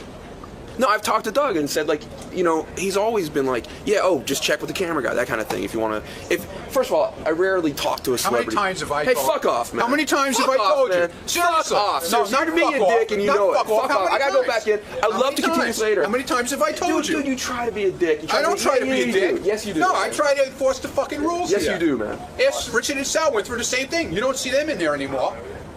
Calm down. I'm just telling you, man, you don't listen. You don't give a fuck until you get fucking... I don't have a free moment. I got to drop down to 2 days a week. He won't let me. Look, he's looking at you saying, this is not where you cut. If you got to cut something, this is not where you cut. That's exactly what he's saying. He's saying, cut something else out of your life because you need this. That's right. Yeah, he says, I don't need patience. You need this. You need to be. Don't look at this as the lost leader. I said to him, listen, I have been coming 3 and 4 days a week for 13 years. Has it been that long? He says, it's not about the years. I go, but I said, what are you looking for in me? What are you trying to get to? Yeah, because I'll fake it. Anything to get out of here. So he gave me a list of things that why I'm in therapy. He had to remind me and tell me. He says, look, if you go 2 days a week, you're going to be coming here the rest of your life. Do you want to settle this once and for all and get your shit together? Come 3 days a week. I said, how long before I see results? You have seen results now, stop. I'm insane. But what was on this list? Were you? Well, there are things I need to work on. I'd rather not share with you. But you agreed with the list. Oh, yes. Yeah, I did. I agree with the list. He's right. But you know what it is, Robin? Look, I need free time. I am so busy. with the meeting. Don't ask me what I'm meeting about, but I'm meeting every minute. Yeah. And just the business phone calls and the day-to-day life stuff. And, sometimes you need time to sit and read a magazine. That's what we do for, listen. Like the other day, I'm reading Rolling Stone with that maniac, Phil Collins. Then it comes up on the air. In other words, that's great. I'm Great doing my stuff. homework. Boy, is that guy nuts. I got to read that article. You've intrigued me. I can't imagine Phil Collins is upset. He won't. First of all, who even knew he was upset? If he didn't drag attention to himself by saying, everybody goofs on me, everyone considers me a lightweight. Who mentioned him? Nobody. He's in this article ranting and raving that I guess Liam Gallagher of Oasis used to make fun of him on stage. Now, the guy from Oasis is gone for 20 years already. And it's on stage. How many people are seeing No it? one's seeing it. He says, everyone's against me. Everyone considers me to be the guy who ruined Genesis. I'm saying, really? Who the fuck cares? He goes, Genesis with Peter Gabriel as the lead singer. They were a progressive rock band. I took over and we had tremendous hits, 20 hits in a row, pop hits. And everyone says I ruined Genesis. So, okay. He says, and then I can't drum anymore because I have a bad back and I can barely hold drumsticks. Look at my hand. This guy's psychotic. Now he can't hold the drumsticks. Listen, he's in real pain, but he needs to go see Dr. Sarno. You know that. Yeah. But go talk to him. Well, listen to him. Obviously, he's got issues. Then he's holed up in some, like Sweden or somewhere. I forget where. But Yeah, I know he's over in one of those places you run for tax. Collecting Alamo. Amnesty. He's collecting Alamo memorabilia. He has the largest collection of the Alamo, and he's telling the interviewer, look at this Bowie knife. I'd run right out of the room. Look at this Bowie knife. It's the exact knife that Davy Crockett held. And even the interviewer's like, what the fuck? Well, yeah, you're British. What do you care about the Alamo? I don't know, but he's got a huge collection of human teeth, too, like from the Alamo. And, I mean, what the fuck is he doing? There's a reason he has the largest collection, because nobody else cares. Yeah, everybody gives him that crap. Yeah, and then he can't do music anymore. He can't write music. And his 3 marriages, each marriage was a disaster. Worse than the next, huh? I mean, the guy's a lunatic. I love him. You love him because he's worse than you. Yeah, and mind you, he's not in therapy. And I was thinking that. I said, listen, Phil Collins isn't in therapy. What am I doing here? And he sounds like he's having a wonderful time. Yeah, oh yeah, he's having a good time. He's there with the Alamo memorabilia. His Davy Crockett's hat or something. He's probably, has he got one of those displays where he has everything set up? Everything's behind glass, like nicely displayed. They said it, I mean, the writer was kind to him, but I think the writer figured he better get out of there before it turns into Silence of the Lambs. Before he uses that Bowie knife on him. Yeah, it's funny. And he's obsessed with the guys from Oasis saying that he ruined Genesis. They can't even keep themselves together. Right. But, I need free time. That's my point. Well, don't look for it from your therapy. Because I'm in the middle of something. I got to run to therapy. Do you understand what I'm saying? I understand what you're saying, It interrupts my day. Robin, there's a reason you left, too. What? Therapy. I'm you're back in. Yeah, right. 1 day a week? Yes. That ain't therapy. According to my guy. I'm just talking to somebody. And believe me, you crossed my mind. I go, Robin's really fucked up. And she doesn't even go to therapy. She goes 1 day a week. How does she get to go 1 day a week? Well, don't go to therapy and use that time for yourself. Oh, my God, George. See? That's what I said. I just want to cut down to 2 days a week. Save money, and that time is yours. He won't let me. Read magazines or whatever you want to do. Let me. George, do you want Howard to have a happy life? I think he'd be happier. How much more life do I have? I'm an old dude. Well, none of it's been happy. I hope you'll have at least one happy year. A happy year? Forget it. We're working on a happy day. Move to Sweden and start collecting Waterloo memorabilia. Waterloo. Napoleon's. Right, George doesn't care about you. George could care less if you're miserable. I'll be 94. No, I don't. I'll be 94 and I finally. want everybody to be happy. I can't wait to be cured at 94. I can't go through this another 13 years. Well, who said it was another 13 years? I don't know. I think he's saying If you cut down to 2 days, maybe that will be another 13 years. How about I stop completely like you did? Oh, God. I'm sick of it. So then you'll have to go back. Well. I don't understand all this dependence on therapy. Oh, my goodness, George. Right. Why do people go to therapists? Because I'm fucked up. But you're wonderfully... I mean, you have no idea how deeply fucked up I am. Why and how? Why? I can't relate to anybody. Oh, you relate to so many people. No, this isn't relating to people. Interviewer. This isn't relating to people. This is my job. Yes. That I do well. That's about all I do well. That's it. And everything else is a disaster. Aren't you happy doing what you're doing? Yeah, at work. Yeah. I mean, and I'm not even happy with that. Why? Because I neurotically obsess over it. But you're good at it. You're the best. Yeah, but I don't feel that way. Why? That's the point. Here we go. That's why I need therapy. Fundamental. Well, you have no reason to feel that way. Well, but that's what I feel. You can't. I don't have a control over it. That's the problem. I'm trying to work my way out of it. A deep down bad insecurity. Feeling. Not insecurity, but a bad feeling about everything. Why? And then I think everything's doom and gloom. To me. Doom and gloom. Why should you feel that way? You're doing. But of course, I shouldn't feel that way. It goes into a lot of things. That's why you got to be in therapy. You know, I'm baffled by all. George, you're talking sense. It doesn't make sense. Right. That's why he's in sense. therapy. I mean, sure, you know, we all have problems, but you know what I love about you? Therapist. I know you don't go to a therapist, and I'm happy. Yeah, well, you know what? You've got it together. Maybe you got what you needed in life. I walk around generally angry. Why? Well, that's why I'm People in therapy. love you? I don't. Oh, but my George, God. It's no matter how many unfathomable. times you You tell have me no people love reason me, for it. I'm angry all the time. At what? At whom? Well, that's what I'm trying to get to. Yes. What is it? But if I knew the answer, I wouldn't be in therapy. I'm well, angry. then if you don't know I the walk around answer, angry like, "Argh." Why should you be angry? Well, of course, that's why I'm in therapy. That's We what I'm trying to get. I'm trying. Yeah, you love me, but Yes. I've got to not be angry. Why? I mean, I don't want to walk around angry. George, you're not a good therapist. No, I'm not a therapist, and I don't. You're claim not. to, You're kidding. And it's beyond George, my you asked understanding. why I'm in therapy. I'm walking around angry. And I can't understand why you should be angry. That's why you go to therapy, because I can't understand it either. Well, I can find things, you know, that I can't understand. Right. And I don't. So do you need a sometimes you therapist need? for Well, it. you don't need a therapist because you don't need answers. You're happy all the time. You walk around happy with Brad and those plays and sucking each other's dicks, and you couldn't be happier.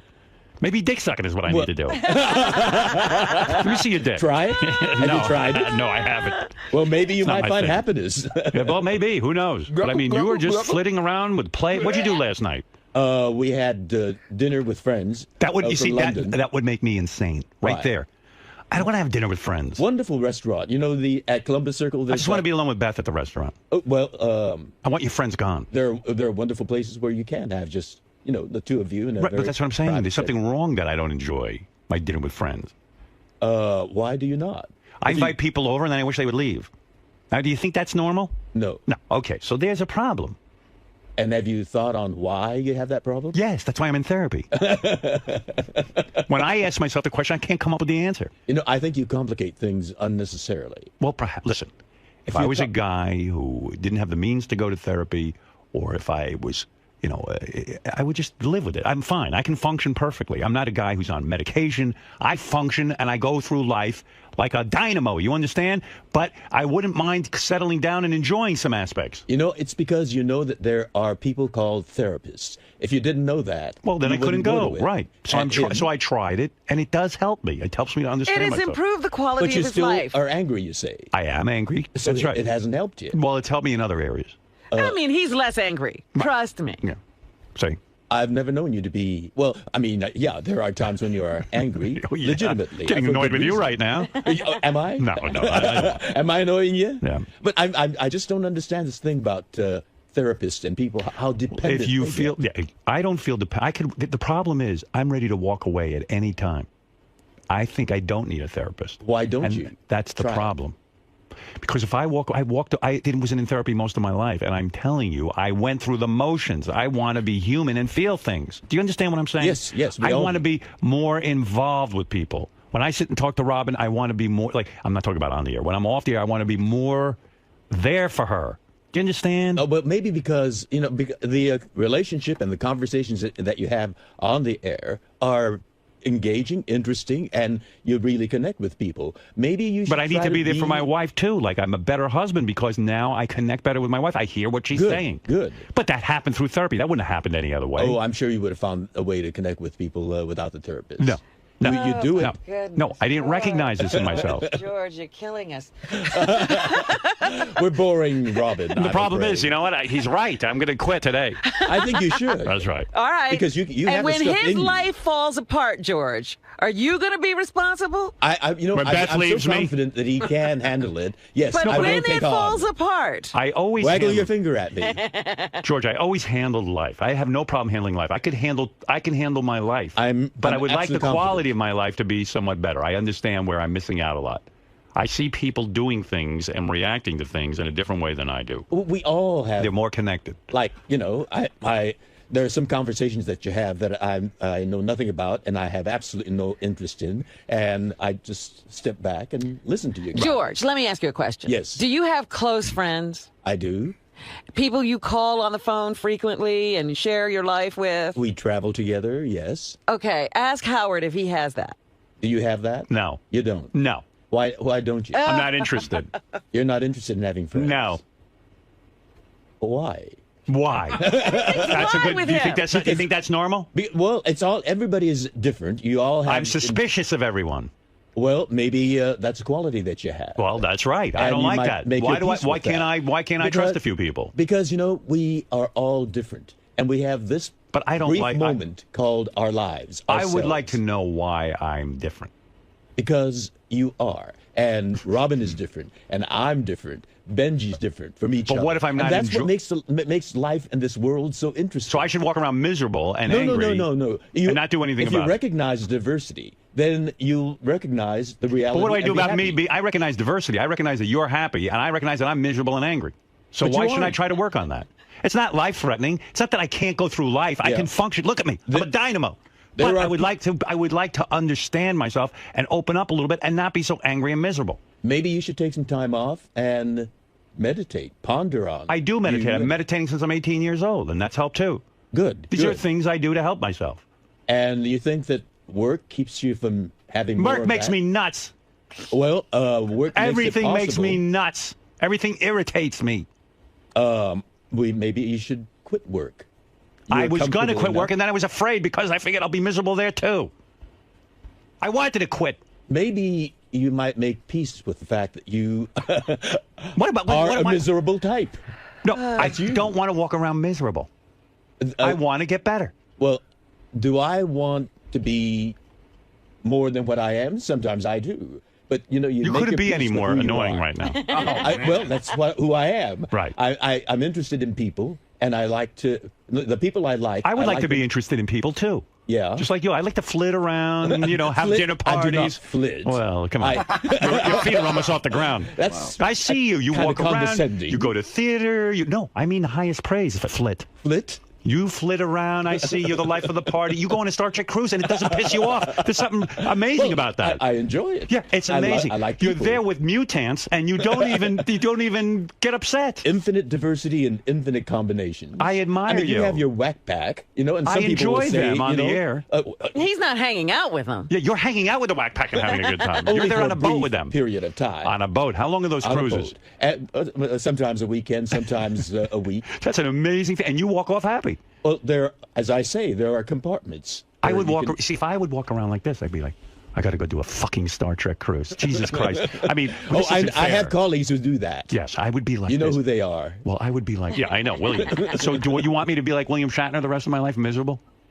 There are certain people that I want to see be complete. Wouldn't it be amazing if And William I don't Shatner care about him. had the ability to open up his heart and say to you, George, I'm so sorry that we didn't get along on Star Trek and I've been acting like a horse's ass. It's not just me, it's all the rest of Yes, but wouldn't you be proud of William if he could grow as a person and see that he's a misery? Yeah, but he. So how do you think he's going to do that? He inflicts that on the people he works with. Right. So don't you? don't. Yeah, but I can also be miserable. You don't want to see me. I'm not like William Shatner. But You don't make want... other people happy, and you feel miserable about that. That's fact. right.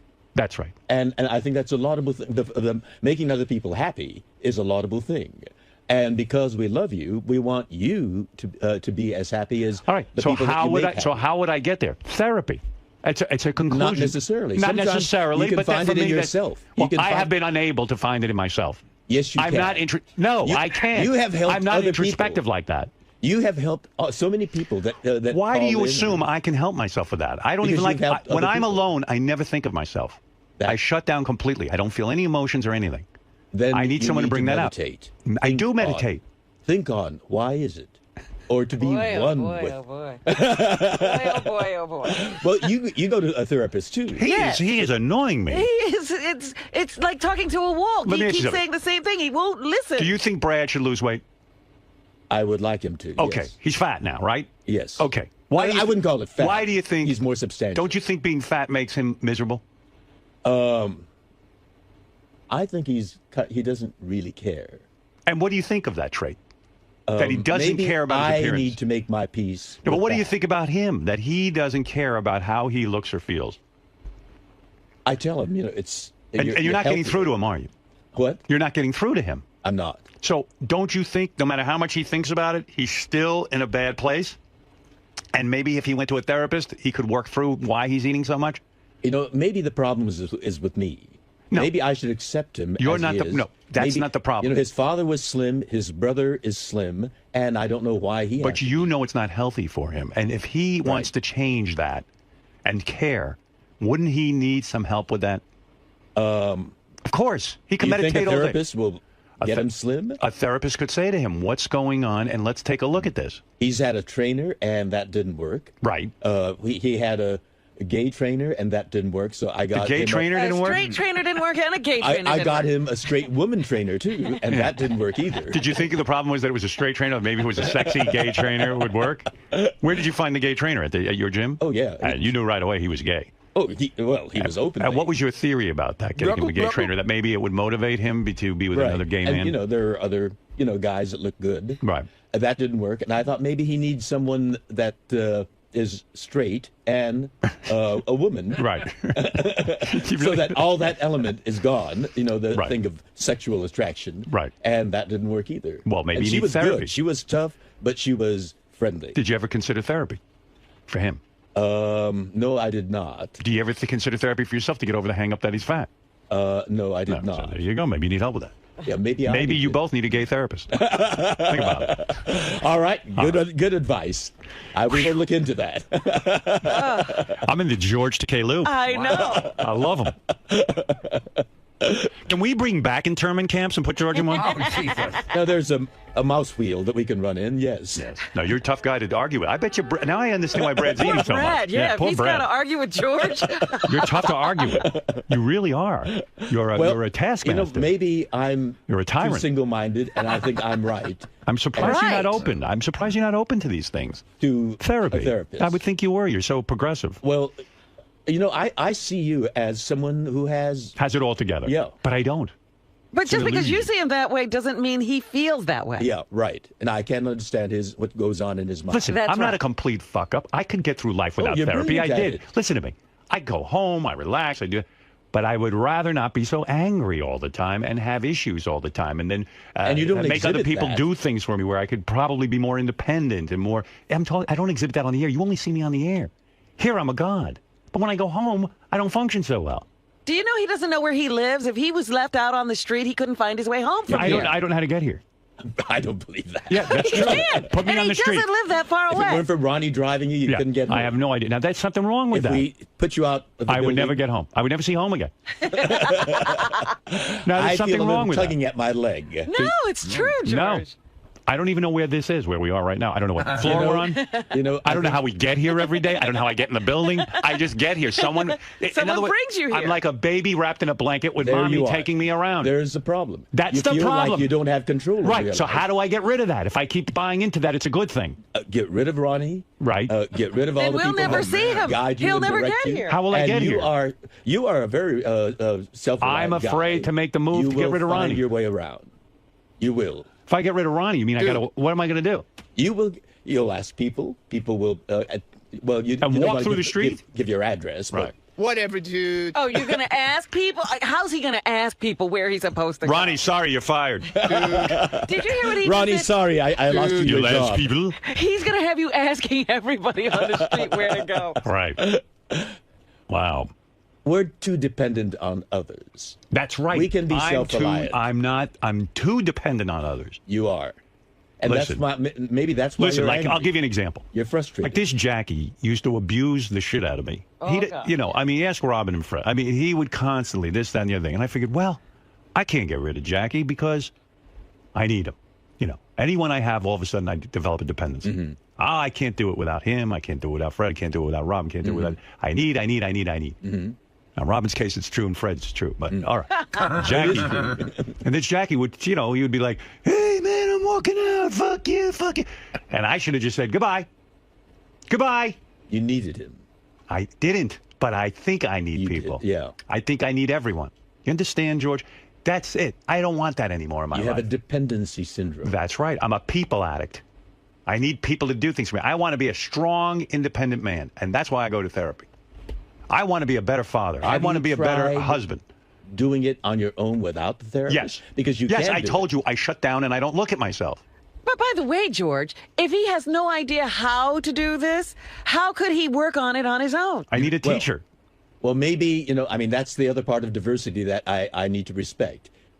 Some people need that kind of crutch, which that is. Oh, it's not a crutch. Why is it a crutch? When you don't know a language, yes, you go to someone who does know the language to teach it to you. If you wanted to learn guitar, if you want to learn guitar, you'd hire a guitar teacher, right? That's right. Right. You want to learn photography, maybe? I mean, high-level photography. You go to college or a photography school of arts or something, right? You want even to act. Did you go to a teacher? I did. You did. Why? Why didn't you do it on your own? Because I want to, get guidance, get wisdom that I don't have. Well, that's what I wanted. I was after wisdom and guidance. And it hasn't worked. It hasn't worked to a degree. I'm not completely there yet. You think you are improving? I think I'm improving. Yes, I do think I'm improving. Well, then I accept that. That's obviously helpful.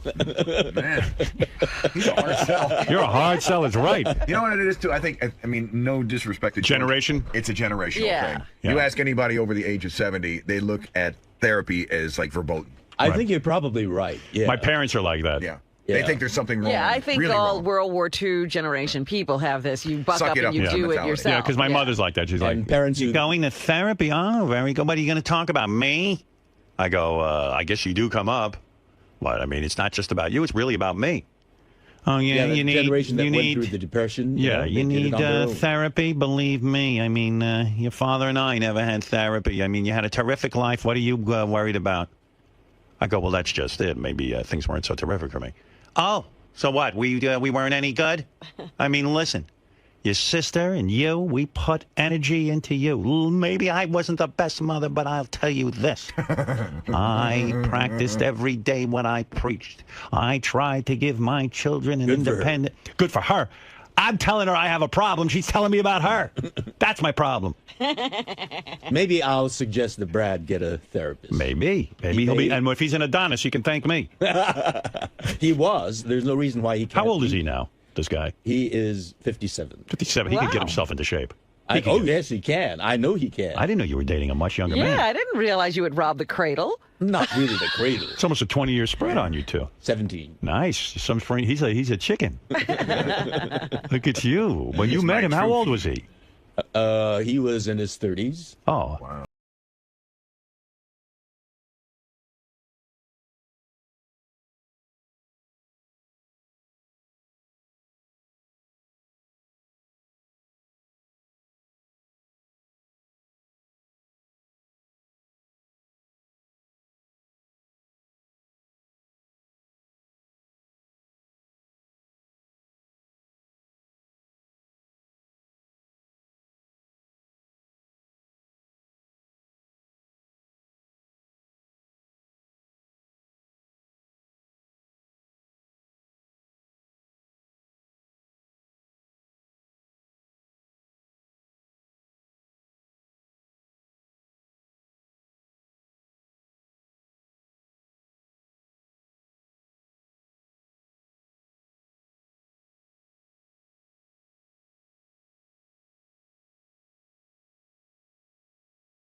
right? Hello? Can I help you with something? You can't help me. Would you like to smell my latest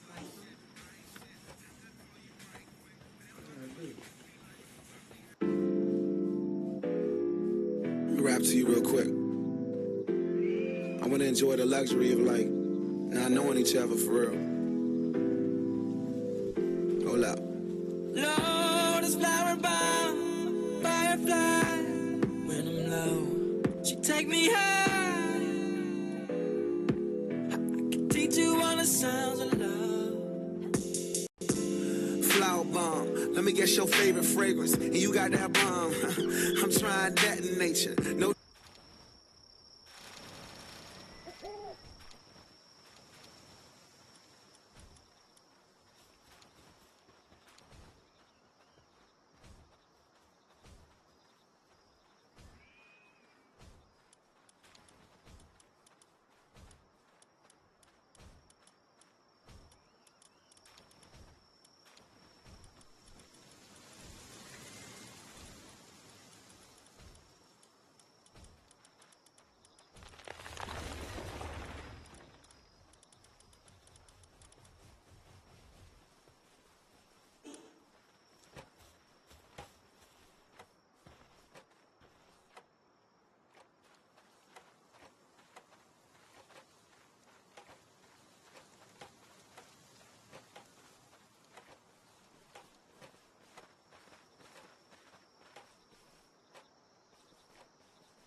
car repair shop? Yeah, probably. Dude, make a new one. Bitch. Fuck you. Oh, yeah, you didn't tear it down? That's not it. Yeah. Put it next to the other thing. You perfect. Over there. No. To it. Yeah. That's it.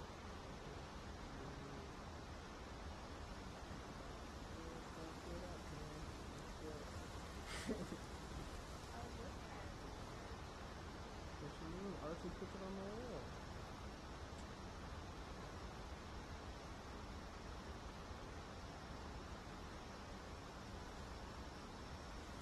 You can repair anything you hit car. We have fucking hello.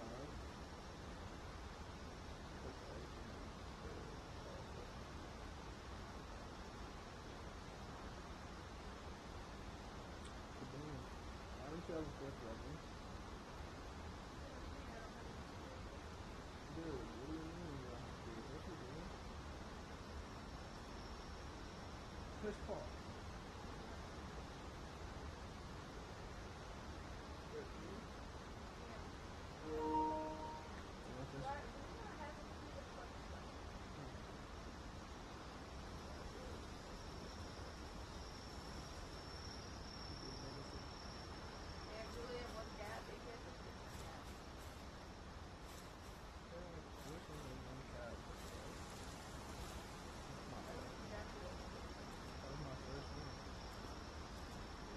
What?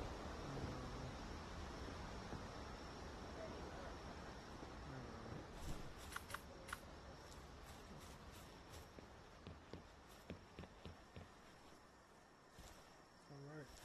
I'm fighting anything that I've never seen.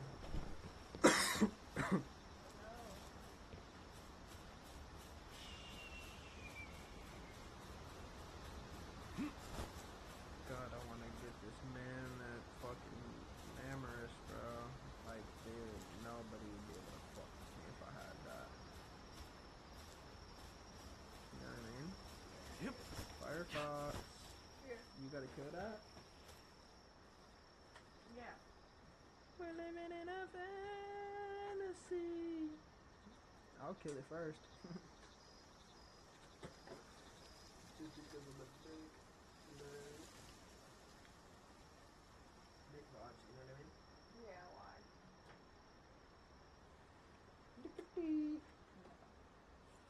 What did I throw, bro? I just wasted a speed, bro. I only got 24. I hate my life. I'm tired of it. I'm fucking tired of every fucking day I fuck up. Every fucking night I fucking hate it. I hate.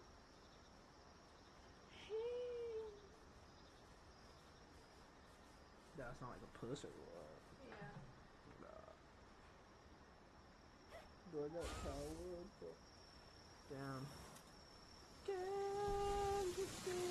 How do I make it attack? How do I make you? What are you talking about? Push R. R? R2, yeah. Right, command, attack aggressively. It's gonna just start fucking shit up. Now just get it back here, ball. Get it back. Huh? I think I did. Alright. And throw it back at him. Throw it at him for it. Throw it at him for it. Wait, are you by me? Is that the fox that was by me? Yeah. Nigga, no way y'all got all the way up there. What? Oh. Oh yeah, arrow, bitch. Oh, I only have one. Yeah. Yeah, good job. It killed something else. I know, for me! Alright, ignite. God damn it. You always take all the eggs.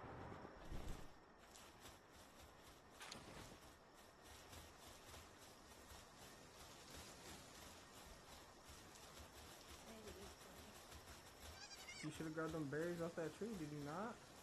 No. The fuck are you doing? Okay. On the tree, on the blue tree, that's it? Bro. This is a berry? Dude, did you not? You gotta look at things that glisten. You seen the fucking egg? You stole it from me. That was my egg. Oh, that was mine. That was rightfully mine. My egg. And there's some berries right here. God. What is that? Wait, I know where we gotta go. What, a deer? Is that yours? Mine? No, you wanna catch it? Why? Like, imagine not wanting to catch something. That's good. When you don't have anything yet. I just only have one ball. So. What? Did you? Wait, do I even have one ball? No, I don't even have a ball. Dude, Hannah, there's a ball right there. In the middle. In the middle. In the middle where? In the middle. Middle where? Down here? No, right here. Look at me. In the middle. You see the glistening thing on your fucking screen? No, that's not a ball. God damn it. I look like a ball from far away. Damn, maybe we'll find one.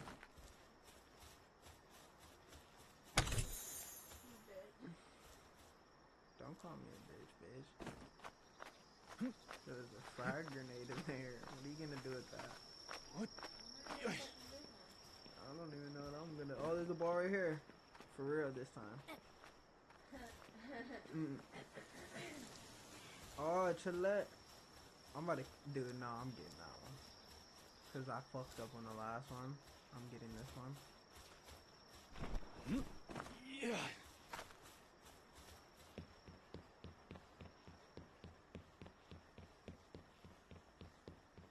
Don't steal my Chillette hands. I know you're thinking about it. Yeah.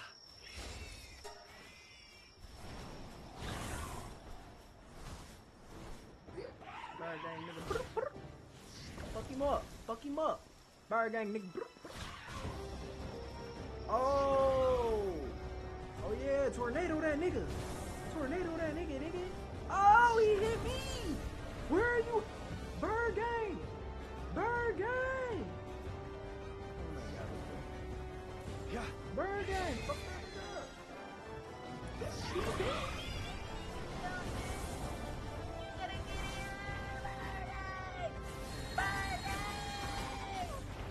nigga Bird gang is trash. Should I get him up out of there? Oh shit, Bird gang, get him down, Bird gang. Oh, what? You trying to jump my nigga? Chill out. Bird gang, don't worry about that. Don't worry about that. Yeah, fuck him up. Fuck him up. Fuck him up. No, he stole you, Bird. You good, bro. Don't worry about it. Don't worry about it. Don't worry about it. Don't worry about it. Don't worry about it. I got him. I got him. Give me that 50. Let's go! Did you try to take him from me? I tried to pick him up. My bird killed you?